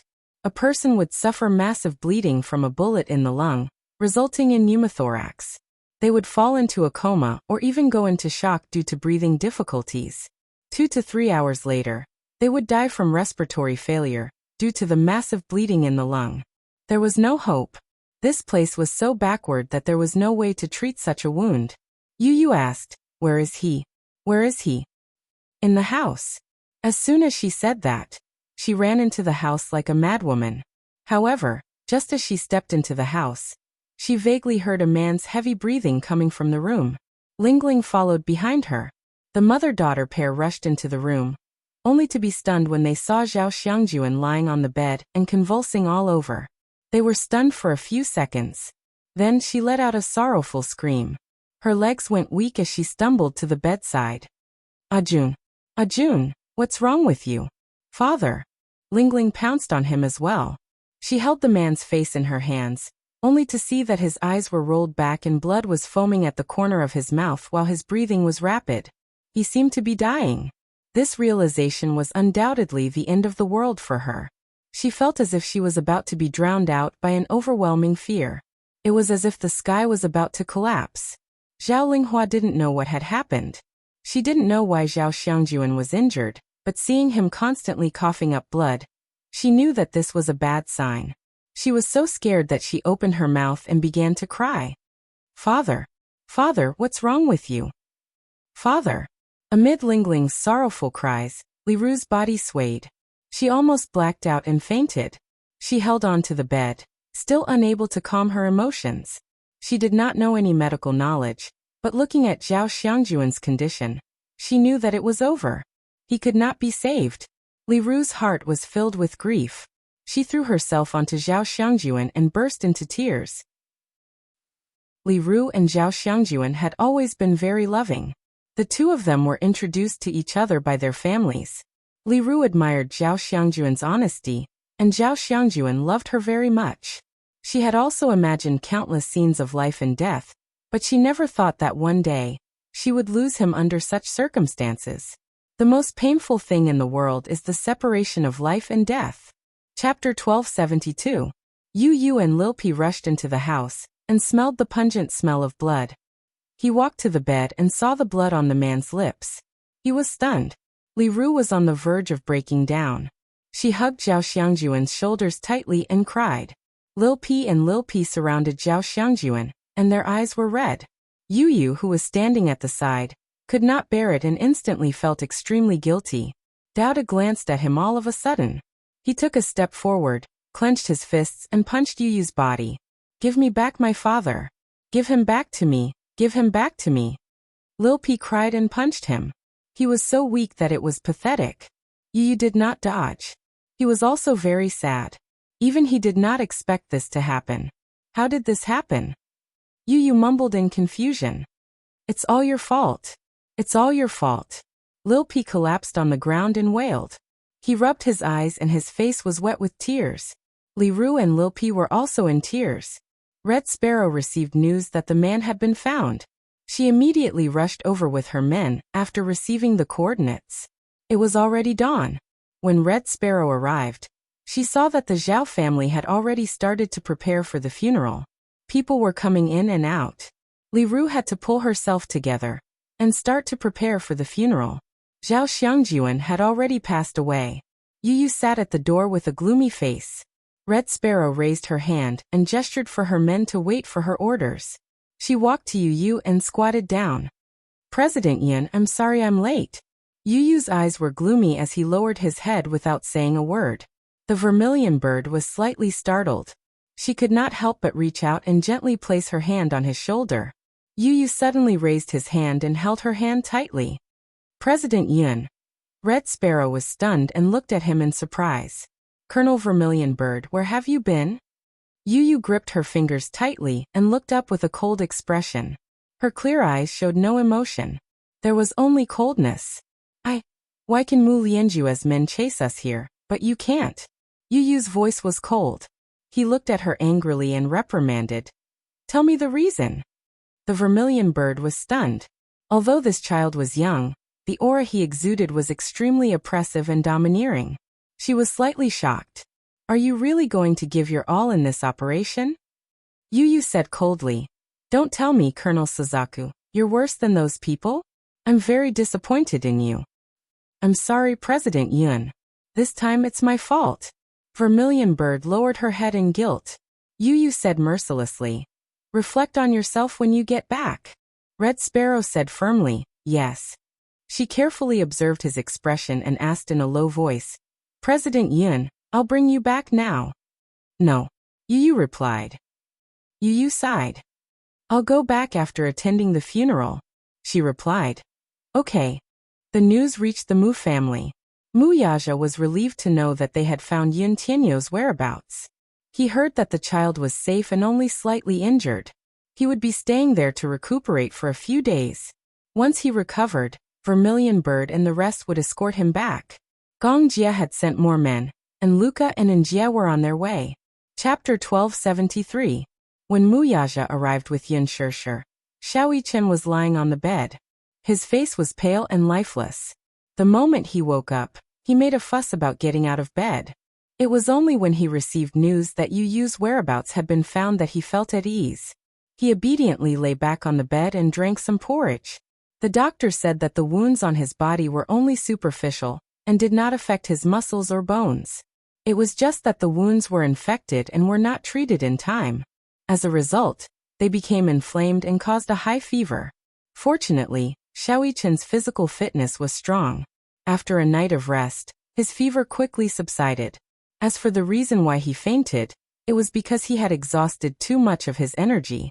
He only recovered some of his vitality after taking a few bottles of nutrient fluids. The doctor could not help but marvel at this child's good physique. Yin Shirshir walked into the ward and slowly walked to his bedside. She lowered her head and carefully sized up Muichen's pale face. Muichen heard movement and slowly opened his eyes. When he saw Yin Shirshir, his cracked lips moved and two words escaped from his mouth. "Mommy." His eyes instantly reddened. When the mother and son met again, it felt like a lifetime had passed. They had been apart for a few days, but it felt like a century had passed. "Ichen." Yin Shirshir gently hugged his shoulders with reddened eyes. She did not dare to use too much strength for fear of hurting his wounds. When she thought of how he had suffered so much because of her, her heart ached even more. She was so sad that tears fell from her eyes. "I'm sorry. Ichen, I'm sorry." Xiaoyichen tried his best to open his eyes wider. He lifted his heavy hands and hugged her shoulders. "Mommy, I'm back."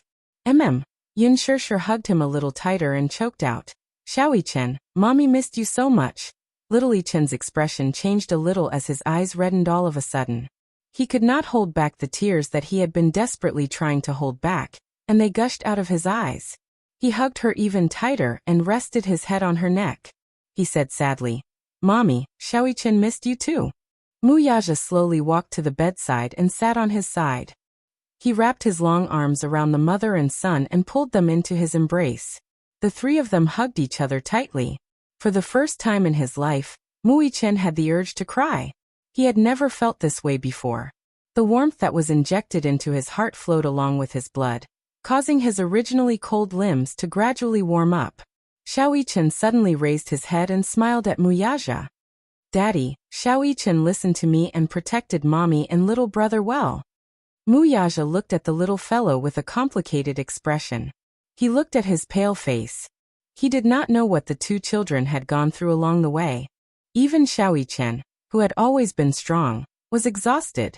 For a moment, he had mixed feelings.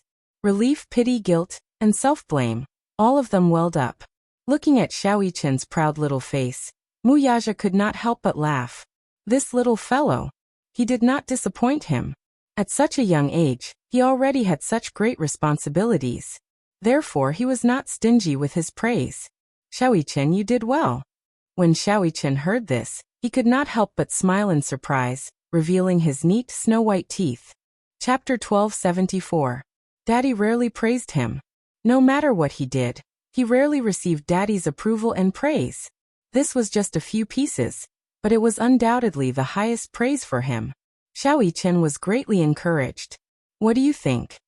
Muyaja's eyes flashed with a smile, but his gaze was full of admiration and approval. Muichen's face couldn't help but turn slightly red. To him, Muyaja's praise was the highest praise for him. In his heart, he felt a little bit of a sense of accomplishment, because he received Muyaja's approval. "Daddy, this is what I should be doing. Protecting Mommy is also my responsibility, isn't it?" He licked his dry lips and suddenly smiled as he said that. Muyaja couldn't help but reach out and ruffle his hair lovingly. The warmth from his palm was so real. Muichen was extremely greedy for this warmth, and closed his eyes contentedly. "Daddy, Mommy, when are we going to bring little brother home?" Yin Shirshir gently rubbed his little hand and gently coaxed, "When you're better, we'll bring you home together, okay?" Muichen immediately said, "I'm already better, there's no problem. I can get out of bed and walk around." Yin Shirshir didn't know whether to laugh or cry. She reached out and scratched his upturned nose bridge with her finger. She rebuked, Little idiot, you're so badly injured. You should rest in bed for a few more days, okay? Mommy will accompany you. Mui Chen was a little happy. When he heard that Yin Shirshir wanted to accompany him, his face couldn't help but turn red. He was a little shy. At the same time, it was a dreamlike surprise. Growing up, he didn't lack for anything. Basically, no matter what he wanted, he could have it all with just a word. As the future successor of the Mu family, he was born with a golden spoon in his mouth. Since then, he had been doted on by everyone. Everyone in the Mu family revolved around him. Naturally, he didn't lack anything. If he had to say what he lacked, the only thing he lacked was companionship. Sometimes he really envied children of the same age who could have so much companionship. When he first entered kindergarten, Mui Chen had to admit how jealous he was when he saw the children running towards their parents who had been waiting outside the school for a long time, and throwing themselves into their arms. Every time this happened, he would imagine when he would be able to see his daddy and mommy standing together at the school gate, patiently waiting for him. But every time, he was greeted by a cold car. What he wanted was the company of his parents. For ordinary children, the company of their parents was often very simple and easy to obtain. However, for someone of his status, this request seemed so extravagant that he could only look forward to it. In fact, every time he received those expensive gifts, he wanted to throw them on the ground and tell his daddy, "This is not what I want. What I want is for you to accompany me, even if it's just a little bit of time every day." His biggest wish was that his daddy could spend more time with him every day, just a little bit more. Although this thought was a little greedy, it was his most sincere wish. However, it was different now. He had a mommy. Mommy would accompany him and patiently care for him by his bedside. She would peel fruits for him, cut them into small pieces and patiently feed them to him. Chapter 1275. A child's world was so simple. What they wanted was usually very simple. At the thought that his mommy would be by his side for the next few days, Mui Chen's heart leaped with joy. He even felt that it was quite worth it to get such treatment in exchange for all his injuries. When he thought about how he had gotten injured in the past during the special training camp, and how he had pulled through in the end, he really felt a little pitiful when he thought about it. Sometimes this daddy of his was really lousy. Mommy is still the best. As he thought about this, he couldn't help but put his thoughts on his face as he snuggled up in Yin Shirshir's arms. At the same time, from the corner of his eye, he lightly glared at Muyaja, as if to say in disdain, "Mommy still loves me the most." After saying this, he didn't forget to stick out his tongue at Muyaja provocatively. Yin Shirshir didn't know whether to laugh or cry, but she couldn't help pinching his cheeks. This kid had only been with Yu for a short period of time, but he had also become so clever. In the past, no matter what, he would never have said such a thing. Mui Chen beamed with joy and hugged Yin Shirshir tightly, completely ignoring Muyaja. Muyaja felt that he had been left out. This kid. Muyaja chided in his heart, but in the end, from the bottom of his eyes, there was a rare doting and playful look that was rarely seen. The most bland happiness was nothing more than this. He thought in his heart. Mui Chen suddenly thought of something and his good-looking brows suddenly raised slightly. He lifted his little face and whispered into Yin Shirshir's ear. "Mommy, when are you going to give birth to a younger sister for me?" When these words entered Yin Shirshir's ears, her face immediately flushed red. She pursed her lips, obviously a little shy. Mui Chen's question had really caught her off guard, and she was completely unprepared. Muyaja didn't hear what Mui Chen whispered into Yin Shirshir's ear. He only saw her face change, as if she was a little embarrassed. Yin Shirshir rebuked and poked Mui Chen's head. She laughed and said, "What are you thinking about all day long? Mommy, are you shy?" Mui Chen looked at her, black and white eyes bright, shining with a naughty luster. Yin Shirshir blushed when she heard this. Muyaja glanced at him and couldn't help but ask, "What were you whispering about?" Before Mui Chen could say anything, Yin Shirshir immediately said, "Don't tell him." Muyaja's eyes narrowed dangerously as he swept his gaze over Yin Shirshir and Xiaoyi Chen. In reality, Mui Chen had always wanted a younger sister. He had even fantasized that if he had an adorable younger sister, he would definitely dote on her to the core and give her a lot of love. He would treat her like a little princess in the palm of his hand and make her happy and blissful. Perhaps this had something to do with his personality. Xiao Yichen had been instilled with strict teachings since he was young. This made him extraordinarily responsible at a young age. He liked to take care of the weak. He wanted a younger sister because he had seen a pair of siblings outside an ice cream shop. The older brother was very tall, about 1.8 meters tall, while the younger sister was as small as a bean, riding on the older brother's shoulder.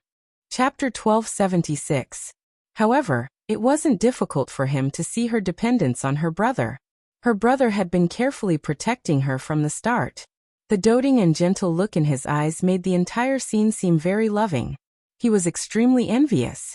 He really wanted to have a younger sister like her. Then he could also dote on her, protect her, and accompany her as she grew up. This was Xiao Yichen's ultimate dream. He thought that if he had a younger sister, he would definitely be a successful and responsible older brother. As he thought about this, the hope in his heart burned even more. He looked at Yun Shishir with great expectations. It was as if he was saying, "Mommy, give birth to a younger sister. I want a younger sister." For a moment, Yun Shishir felt embarrassed and helpless. She didn't know how to answer the child's question.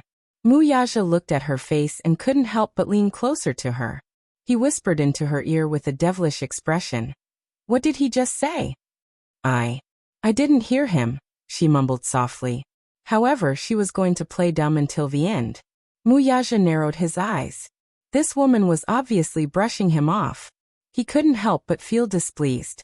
When Xiao Yichen couldn't see him, his large palm gently patted her buttocks. There was a hint of danger in his voice as he said, "Speak." "You." Yun Shishir was so angry that she was at a loss for words. How could this man be so vile? Was he trying to take liberties with her in front of the child? Xiao Yichen didn't see Mu Yaja's little movements. However, he caught the hint of anger in Yun Shishir's eyes when she looked at Mu Yaja. He said angrily, "Daddy, you're bullying Mommy again." Mu Yaja was speechless. This brat is so biased. His little love rival. Mu Yaja scolded him in his heart.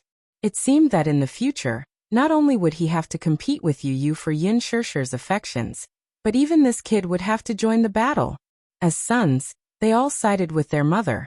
Right now, both sons were protecting their mother without exception.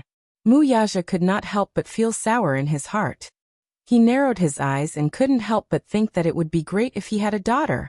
It was said that daughters were their father's little lovers in their previous lives. Daughters always loved to stick to their fathers. Mu Yaja was also looking forward to having a little princess. Speaking of which, the Mu family had always been patriarchal. In the Mu family, a mother's status depended on her son.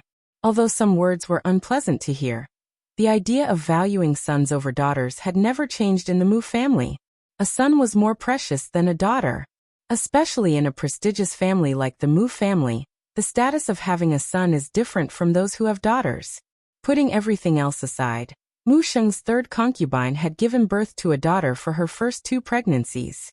When she was pregnant with her third child, she panicked and did a checkup to find out that it was still a daughter. Gritting her teeth, she stomped her feet and aborted the child. For the 4th time, a son finally came. Only then did he heave a sigh of relief. Although it was ironic, this was a common phenomenon among the noble families. Take the Song family, for example. Back then, Jiang Qiming was able to join the Song family not only because of her maternal family's influence, but also because of Jiang Yishan. After Jiang Yishan married into the Mu family, the Jiang family received a lot of favors from the Mu family, and their status in the capital rose accordingly. After Jiang Qiming joined the Song family, the Song family was dissatisfied with this daughter-in-law. Chapter 1277. In the end, Song Zhenghua married Jiang Qiming. When Jiang Qiming first married into the Song family, Madame Song said that she hoped that she could bear children for the family. When these words entered Jiang Qiming's ears, she felt a little upset. She felt that she had become a fertility machine after marrying into the Song family. Before she married into the family, she heard that Madame Song was famous for favoring sons over daughters. Jiang Qiming had carefully inquired about it. At that time, Madame Song said to her, "Sons and daughters are the same. They are all the blood of the Jiang family. and are Zhenggua's flesh and blood. Even if you give birth to a daughter, I will still treat and love her as my precious darling.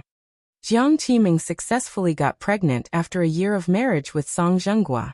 However, when the doctor told Madame Song that Jiang Qiming was pregnant with a girl, Madame Song's expression changed immediately. Jiang Qiming had secretly heard a conversation between Madame Song and Song Zhenghua. Madame Song secretly blamed Jiang Qiming for not being able to bear a son, and scolded her constantly. What was even more ridiculous was that Madame Song actually said at the end of this conversation, "Zhenghua, Qiming's stomach is disappointing. If she can't bear a son for the second time, you should take in another concubine. The Song family can't lose its roots. There are 3 ways to be unfilial, but having no descendants is the worst. Mom still hopes to carry a grandson."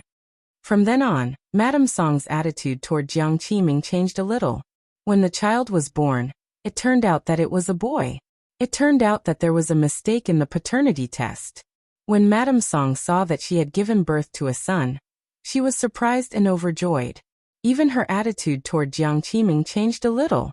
After having Song Yunxi as a son, Jiang Qiming gave birth to Song Inya and Song Enshi one after another. In addition, Mu Yaja especially doted on Song Inya and Song Enshi, so the 2 sisters were so favored in the Song family. However, Mu Yaja did not have such old-fashioned thoughts. In his heart, he preferred daughters. When Song Enshi was just born, he carried her in his arms. The child was so small. Her wrinkled little face was red, and her 2 little hands were grabbing his fingers randomly. She held them in her mouth and nibbled on his fingers happily. When Song Enshi's eyebrows matured a little, she entered his eyes and received more love from him. Every time he held this squishy little ball in his arms, he would fantasize that he could also have a daughter like this. Small, soft, cute, beautiful, who liked to stick to him and play in his arms. Just thinking about it made him feel so happy. Unknowingly, this little princess complex is rooted in his heart. He always wanted a daughter. Aunt Sun and Sun's thoughts. This was especially so when Yun Shirshir, with her son's protection, could not help lifting her chin and glancing at him smugly. In his eyes, it was obvious that she was flaunting. The idea of having a daughter became even more restless. Hua's Song's, he told her. He has 2 families of all of this Song family. This sentence made Yun Shirshir's face look even more familiar. This father and son pair. She simply didn't know what to say. One of them said, "Give me a sister." The other said, "Let's have a daughter." The father and son were the same. How could they have a daughter just because they wanted one? How many people wanted to have a son but ended up with a daughter? Chapter 1278. So many people hoped for a daughter, but in the end, they gave birth to a son. Some things, the more one thought about it, the harder it was for them to come. Giving birth to a son or a daughter depended on fate. You couldn't just get what you wanted. Mu Yaja lowered his gaze and sized up Yun Shirshir's blushing face. He couldn't help but chuckle playfully and pecked her tender cheek. "Why? You don't want to?" Yun Shirshir said angrily. "Stop fooling around." When Mu Yichen saw the intimate scene between the 2 of them, he immediately covered his eyes shyly. However, at the same time, he didn't forget to open his fingers a little and peek through them. Mu Yaja snickered in his heart. This kid might look silly and adorable on the surface, but in reality, he could be very sly at times. The father and son looked at each other silently, their gazes secretly challenging each other. "Daddy, what were you whispering to Mommy just now?" Mu Yaja snorted coldly. His sexy lips opened and closed as he said, "It's a secret." Xiao Yichen was angry. He puffed up his cheeks and glared at him angrily. Yun Shirshir was amused by the confrontation between the father and son. What a pair of clowns, she thought to herself. But she also found it interesting. When Mu Yichen saw Yun Shirshir laughing secretly, he immediately looked at her with an aggrieved expression. "Mommy, Daddy is bullying me." Yun Shirshir didn't know whether to laugh or cry. "Mommy hug." Xiao Yichen looked like he was going to pounce into her embrace.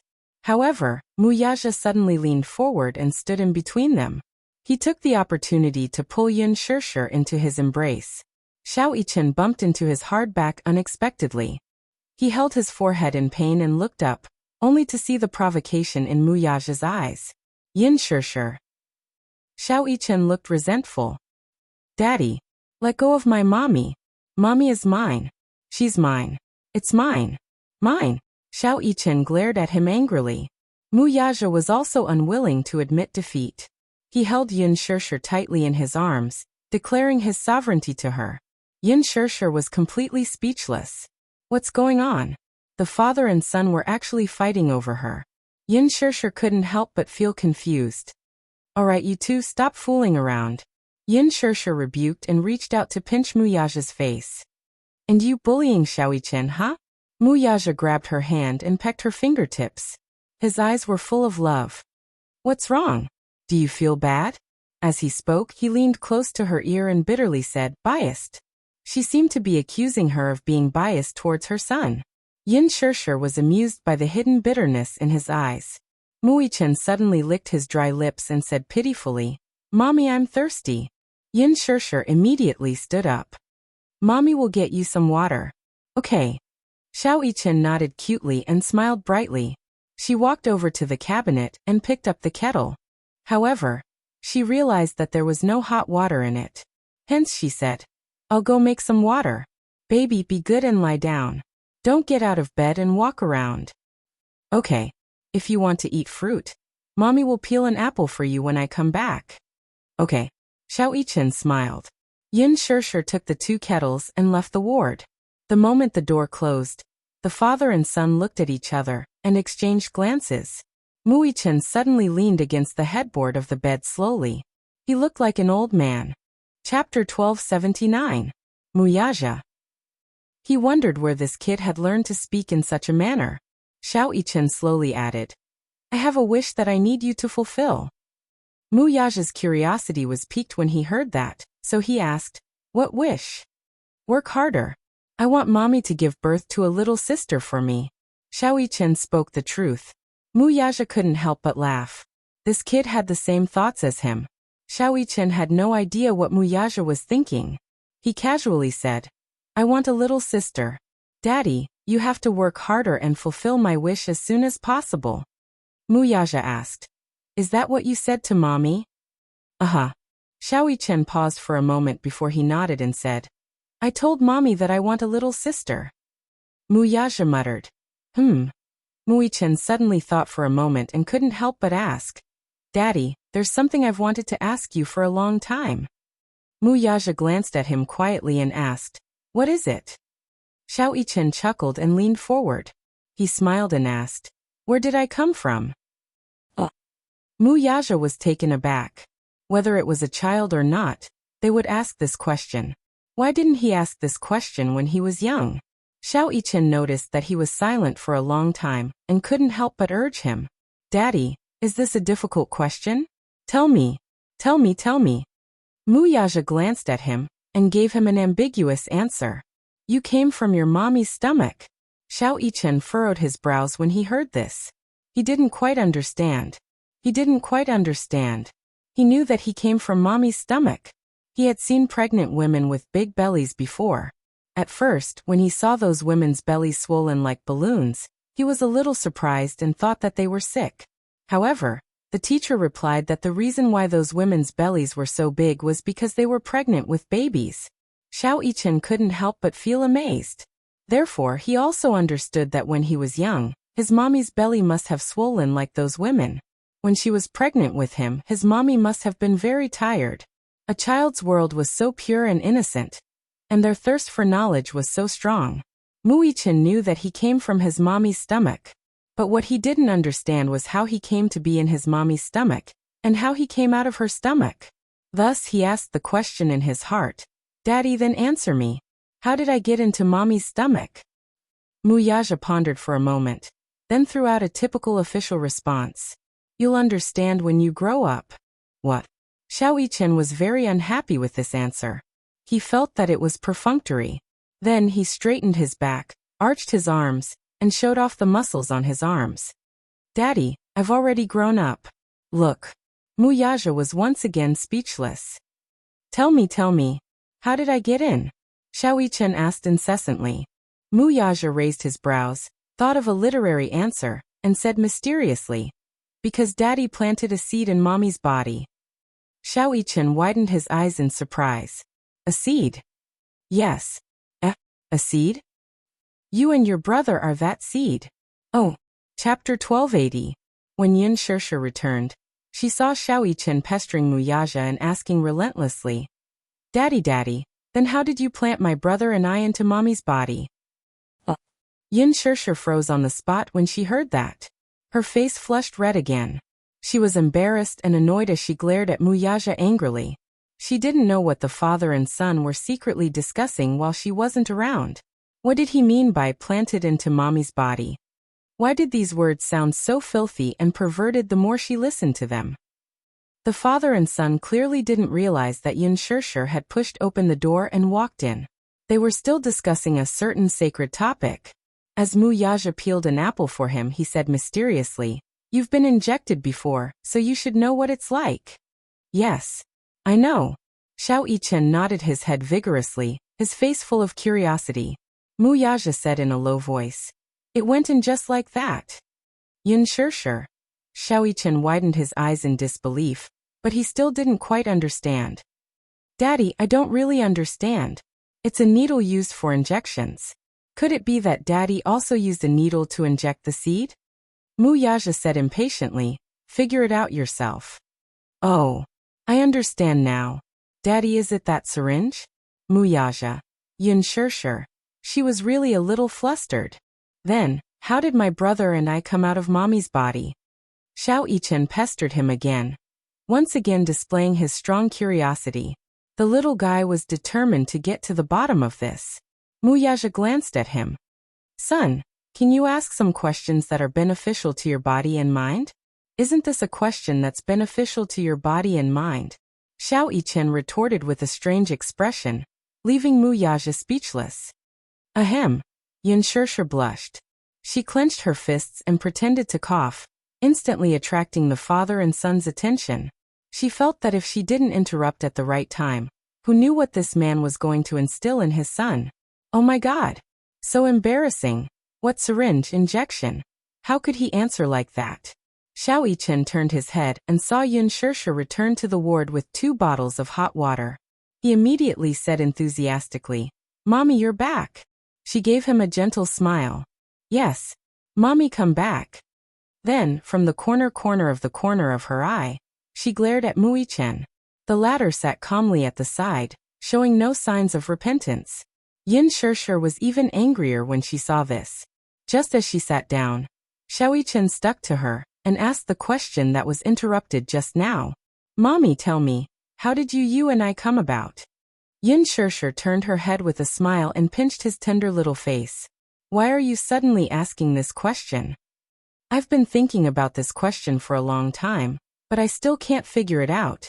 How did I come about when Daddy and Mommy got together? Xiao Yichen looked conflicted as he furrowed his brows. It looked like he had been troubled by this question for a long time. Muyaja looked at Yin Shirsha with a teasing and mischievous gaze. His thin lips curled up slightly with a hint of playfulness. He also wanted to see how she would answer this question. Yin Shirsha couldn't help but feel a little dazed. When she was young, she had asked her mother the same question. Chapter 1281.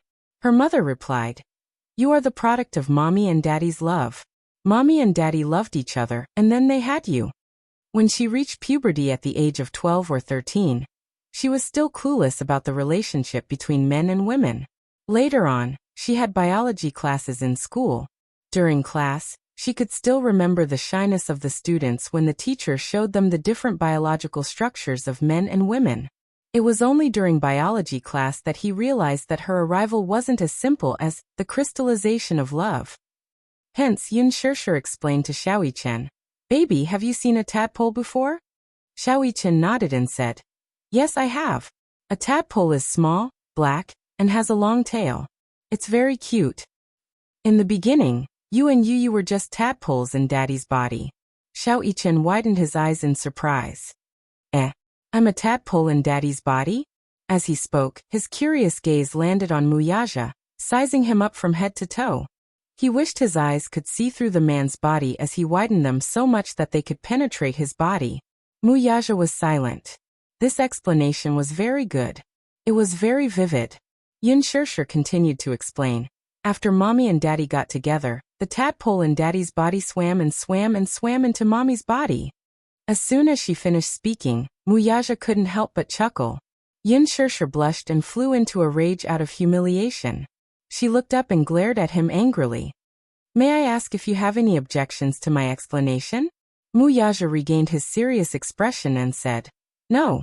Yin Shirshir covered her face in vexation. Belatedly, she also realized that her explanation was very dirty. However, in Xiao Yichen's eyes, this process was extremely profound. Although he did not fully understand what she was saying, his impression of her became more vivid and intuitive after listening to her words. Yin Shirshir used a metaphor to explain to him how the tadpole swam into her body, grew into a baby, and was finally born. At the end of the question, Xiao Yichen was still very confused.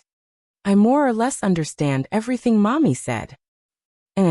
Xiao Yichen is the best. Xiao Yichen suddenly threw out a very thorny question. The point is, am I not a little tadpole? What I don't understand is how I swam from Daddy's body to Mommy's body. Yin Shirshir and Muyaja were stunned. It seemed that a child's thirst for knowledge could not be underestimated. From a certain point of view, it was extremely troublesome to answer a child's various questions perfectly. Even Mommy can't answer it? Xiao Yichen pursed his lips and looked a little disappointed. Yin Shirshir blushed with shame and said, This? Muyaja flicked his finger at his forehead and said, You won't understand even if I explain it to you, little idiot. Xiao Yichen held his forehead in pain and looked aggrieved. He stared at Muyaja anxiously and looked very hurt. Daddy, are you bullying me? Are you bullying me because I'm stupid? Yin Shirshir almost burst out laughing. Did this child have to be so honest? He was so adorable. Mommy, you're laughing at me too. Xiao Yichen complained, feeling wronged. Chapter 1282. Yin Shirshir smiled and poured Xiao Yichen a glass of water, before placing it on the cupboard next to his hand. Xiao Yichen took a sip the moment he received it. The moment his lips came into contact with the boiling water, he exclaimed in surprise. It's so hot. Yin Shirshir was shocked and quickly asked, Are you scalded? Little idiot. Can't you wait for the water to turn cold before drinking it? Xiao Yichen realized that his mommy seemed to be able to call him little idiot so smoothly. Was he really that stupid? Mu Yichen looked into the distance with tears in his eyes. Lasagna tears. Xiao Yichen was like a delicate flower. He blinked innocently and acted coquettishly at Yin Shirshir. It's scalded in my mouth. Mommy will blow on it. He seemed to have forgotten that during his survival training in the wild, when he was trapped in the snow with no food or water, he would directly grab the snow on the ground and stuff it into his mouth, let alone boiling water. However, when it came to Yin Shirshir, he was no longer as imposing as before. Instead, he was as soft as a delicate flower bud, making people want to love him tenderly. Yin Shirshir immediately cupped his face in her hands and gently blew on the corner of his scalded lips. You're really scalded. Baby, does it hurt? Yin Shirshir's heart ached. Muyaja chillingly said, He's not that delicate.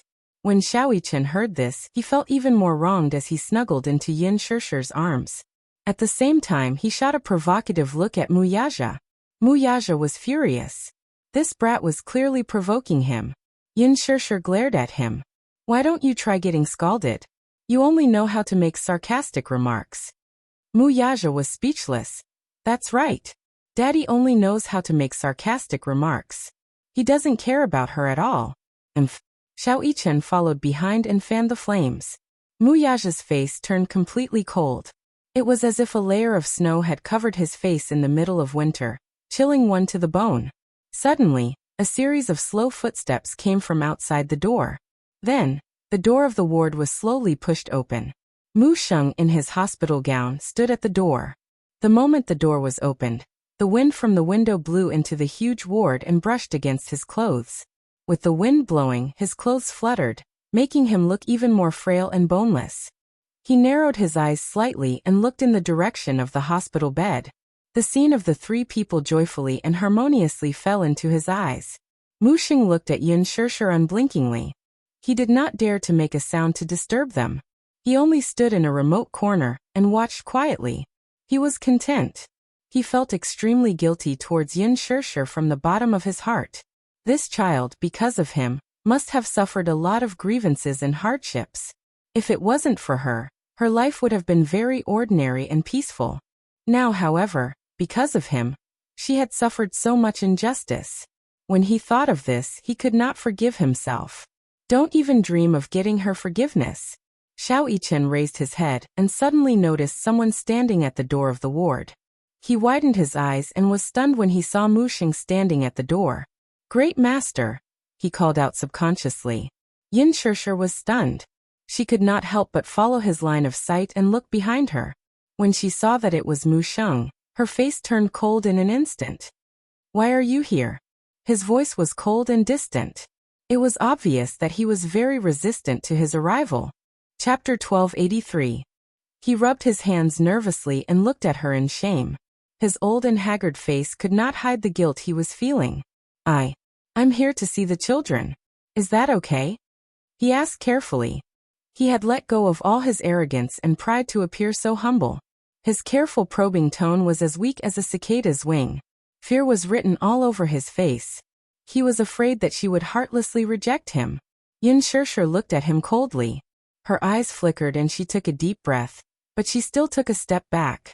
Sure, as an old man and Mu Yichen's great-grandfather, it was understandable that he wanted to come in to see the children. She had no right to stop him. Previously, her attitude towards him was all because when she saw him, she thought of the two children whose life and death were uncertain. Her heart was filled with hatred. If it wasn't for this foolish old man, perhaps the two children wouldn't have fallen into such a dangerous situation. She hated his foolishness and his blindness. She hated that because of him, her mother had passed away at a young age. She hated that because of him, she had suffered so much. However, now that she knew that the two children were safe, her hatred for him had more or less subsided. She was not a magnanimous person, but she knew very well that even though this old man had committed many mistakes and made many foolish choices in his life, he was at the very least Mu Yaja's grandfather and Mu Yichen's great-grandfather. However, the bond of blood was difficult to erase. Moreover, this pitiful old man had one foot in the grave. Even if she could not forgive him, she would not blame him too much, either. Seeing her consent, Mu Xing was startled. Leaning on his cane and supported by the nurse, he slowly walked into the ward.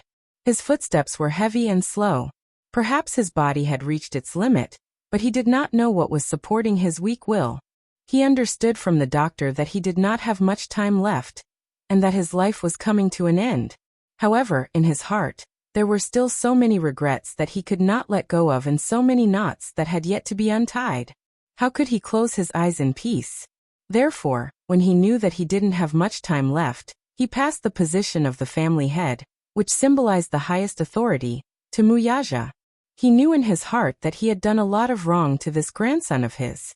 With so much money, it would more or less make up for the mistakes he had made earlier. The nurse helped him sit down by the bed. Mu Xing raised his head and looked at Xiao Yichen with his cloudy eyes. He did not speak, but his eyes were filled with relief. Xiao Yichen, on the other hand, had complicated feelings for Mu Xing. His impression of the old man was that he was strict, stubborn, and even paranoid. Usually he was serious in speech and manner, and his tone was stiff. When he looked at people, his eyes were as sharp as an eagle's, extremely piercing. Somehow, he felt that the old man was difficult to get close to.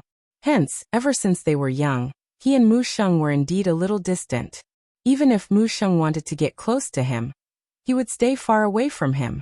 Now, however, the little guy suddenly felt that this great-grandfather of his was quite pitiful. It was an indescribable feeling, especially when he saw the old man's eyes when he looked at Yin Shirshir. There was hope, guilt, self-blame, regret, heartache, and annoyance. Chapter 1284. Mu Xing's arrival caused the warm atmosphere in the ward to turn cold all of a sudden. Mu Yaja looked at him and asked calmly, "Grandpa, you're not feeling well. Why did you get out of bed?" Mu Xing sighed. The high-spirited look on his face was gone. "I feel uncomfortable lying down all day, so I wanted to walk around. While I can still walk, I came to see the child." Yin Shirshir was stunned, but her face remained cold and she did not say anything. These words sounded rather pitiful to the ears.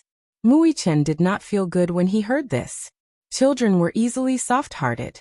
In their naive world, they all hoped for a peaceful family and prosperity.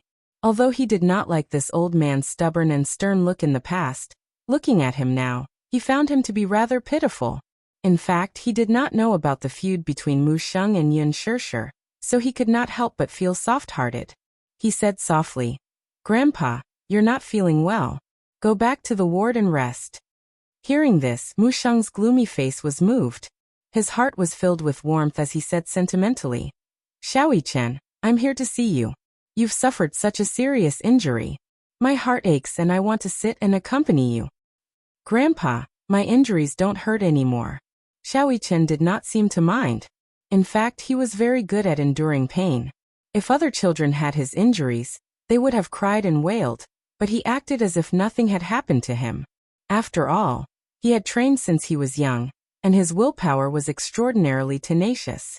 This was also the reason why Muyaja insisted on throwing him into the military camp for training when he was young. Boys should know how to endure hardships from a young age, and train their willpower. Children nowadays were all spoiled and spoiled.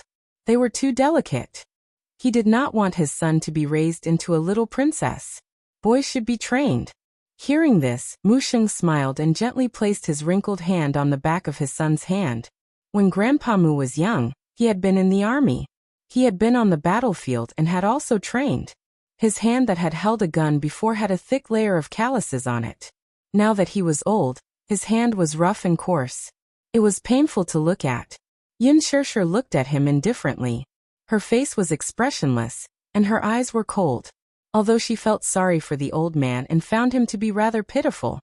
How could he not be hateful when he was pitiful? There was a saying that went like this: a pitiful person must have a hateful side. It made sense.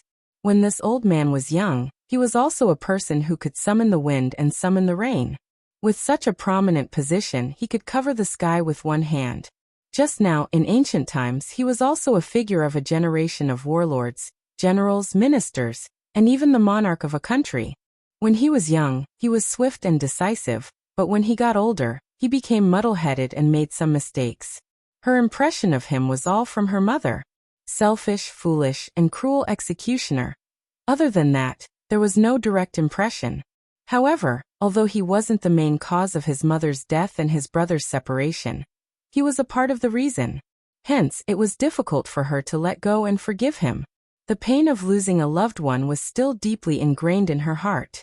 Although this wound had scabbed over with the passage of time, it was still unbearably painful when touched. An unintentional mistake was still a mistake. Chapter 1285. It did not mean that she could be forgiven just because it was unintentional. She was not magnanimous enough to forgive someone who had driven her mother to her death. Yun Shirshir stood up abruptly and walked to the window. With her back facing the old man, she looked out the window. She did not want to see him even if it was just a glance. Mu Sheng raised his head and looked at Yun Shirshir's cold and resolute back view. His eyes were filled with grief and helplessness. He stood up and walked to Yun Shirshir's side. He carefully reached out his aged hand, wanting to place it on her shoulder. However, at the thought of Yun Shirshir's cold expression when she looked at him earlier, his outstretched hand froze in midair, and he slowly retracted it. "Shirshir, turn around and let Grandpa take a good look at you, okay?" He pleaded in his heart. His face was miserable and his eyes were glistening with tears. Yun Shirshir did not move and did not turn around. His heart was filled with misery as he pleaded again and again. "Grandpa knows his mistake. It's really his mistake.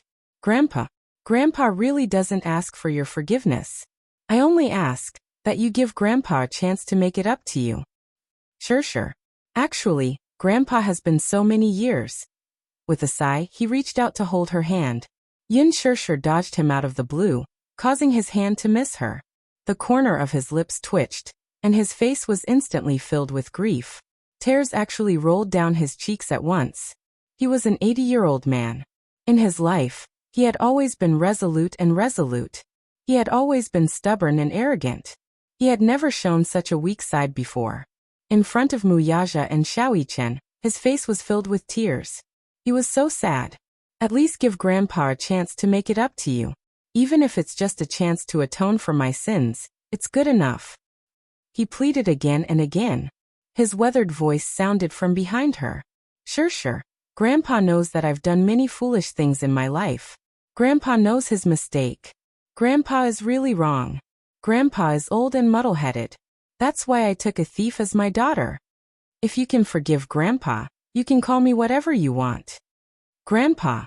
Yin Shirshir sucked in a deep breath of cold air and turned around abruptly. Her cold eyes pierced his body fiercely. However, she laughed mockingly and sarcastically said with an expressionless face, "You think you're qualified to call yourself my grandfather?" The old man stared at her with widened eyes in shock. "Do you know what my mother said about you?" She suddenly smiled cruelly and her face turned cold. "My mother said that you are a cruel executioner, a murderer who destroyed her life. It was you who destroyed her happiness. It was you who caused her to wander about in misery. She said that the Mu family was a dragon's lair and a tiger's den. She told me not to take a single step into it. She even said that the Mu family's Mu Sheng was the cruelest and most terrifying executioner in the world. You want me to forgive you? That's a big mistake." His face turned ashen at her words as he stared at her in disbelief. The emotions in his eyes fluctuated unpredictably, from the initial shock and astonishment, to the subsequent pain and disappointment, and finally, regret and heartache. He really did not expect that Qingcheng, whom he had always doted on and treated as his own, would say such cruel words. Chapter 1286. Mu Sheng felt waves of pain in his chest. His heart was already in a state of failure. Now that he was agitated by Yin Shirshir's words, he froze and found it hard to move. His face alternated between green and white as his breathing quickened. He clutched his chest tightly, his face contorting in pain. Yin Shirshir did not know what condition he was in. She thought that the old man was pretending to be pitiful to gain her sympathy. Was it useful to pretend to be pitiful? She would never forgive him. Thinking of her mother being buried in a sea of fire, Yin Shirshir hated him even more. She said coldly, "You leave. I don't want to see you again." Mu Sheng clutched his chest and did not move. He only bit his lower lip and looked at her with a face full of pain. Yin Shirshir sized him up and asked, "Why? You're not leaving? You're not leaving, are you?" After a pause, her lips twitched, and she said expressionlessly, "Fine. If you're not leaving, I'll leave." With that, Yin Shirshir turned around and walked toward the door. Mu Sheng finally panicked. He hurriedly reached out to pull her, but halfway through, his whole body suddenly convulsed. He stiffened and collapsed to the ground. Seeing this, Mu Yaja was startled. He walked forward and supported him with his strong arms. Yin Shirshir turned her head when she heard the strange commotion, only to see the old man fainting from anger. Her face stiffened at once. Mu Yaja lowered his head to look at the old man with a cold face. When he raised his head and met Yin Shirshir's startled gaze, he lightly reminded her, "The old man's health is not good." Hence, he carried the old man in his arms and hurriedly left the ward. Yin Shirshir furrowed her brows in a daze. Without thinking much, she subconsciously followed Mu Yaja's footsteps. By the time they arrived, Mu Sheng had already been sent to the emergency room. The door was tightly shut, and Mu Yaja was sitting outside with a cigarette between his fingers. He was deep in thought with a frown. She slowly walked up. She seemed to have realized that the words she had said in front of the old man were too hurtful. For a moment, she felt a little vexed. Yin Shirshir lowered her head and leaned against him. She remained silent for a long time without saying a word. The lights in the operating theater were switched on for several hours. Mu Yaja was waiting outside the door. He was sitting on a bench with an icy expression on his face. Yin Shirshir sat at the side, and both of them were silent. After what felt like a century, Mu Yaja suddenly said, "I used to hate him as much as you do." Mu Sheng was once the man whom he hated to the core. Grandpa Mu was a traditional man. He was old-fashioned and dogmatic. He had done many things that made him gnash his teeth in anger. However, no matter how many mistakes he had made, the fortune and misfortune in his life were all related to him. His greatest fortune was to be able to meet Yin Shirshir. If not for Mu Sheng, he might have missed her in this lifetime. Regardless of whether it was right or wrong, everything seemed to be destined. Because of that, his hatred had already been diluted by quite a bit. Yin Shirshir did not understand the meaning behind his words. Just as she was stunned, the door to the operating theater suddenly opened. When the doctor saw Muyaja, he respectfully walked up to him. His tone was respectful, but his face was full of regret. Chapter 1287. Muyaja raised his eyebrows. The doctor continued, "Please prepare for his funeral. Anyway, he won't be out for more than a month. If you serve him well and take good care of him, he might be able to live a little longer." Got it.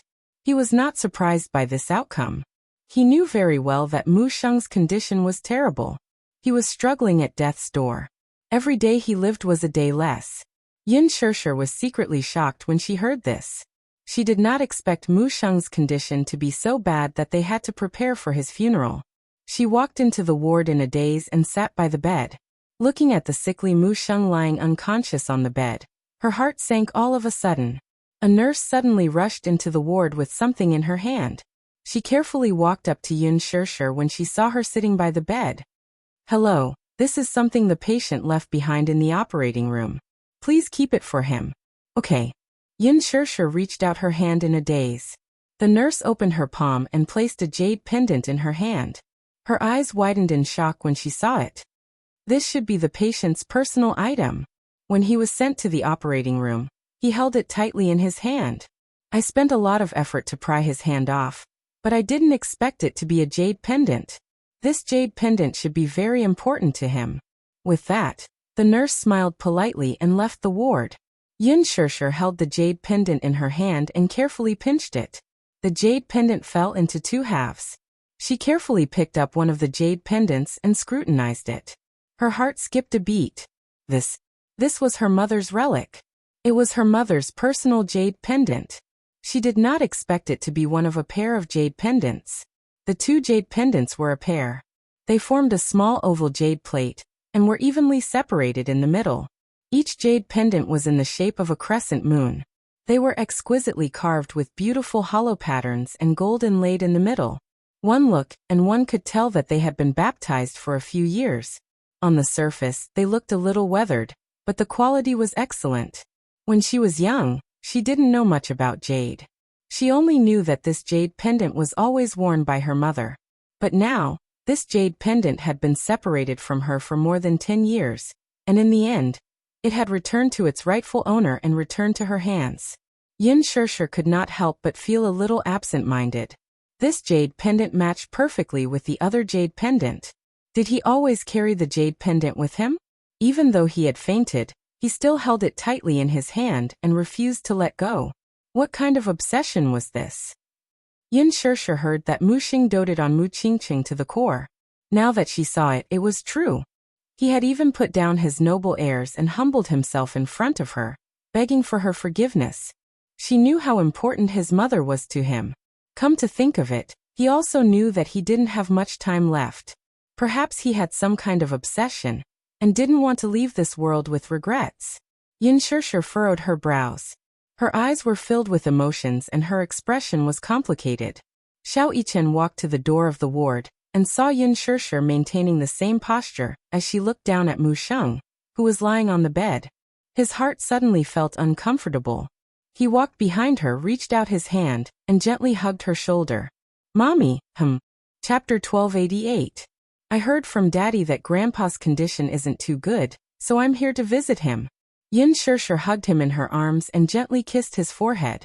Xiao Yichen said, "Mommy, let's take a family photo when little brother comes home, okay?" He paused for a moment before adding, "Let's take a family photo with great-grandpa."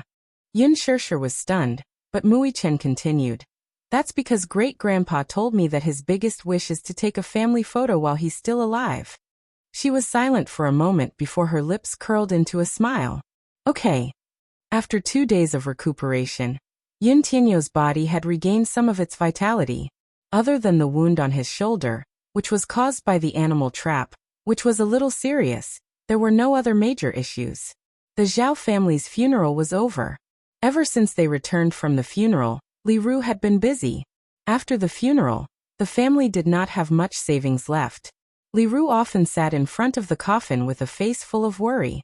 In the middle of the night, She would often hold the only photo Zhao Xiangjuan had left behind and cry her eyes out.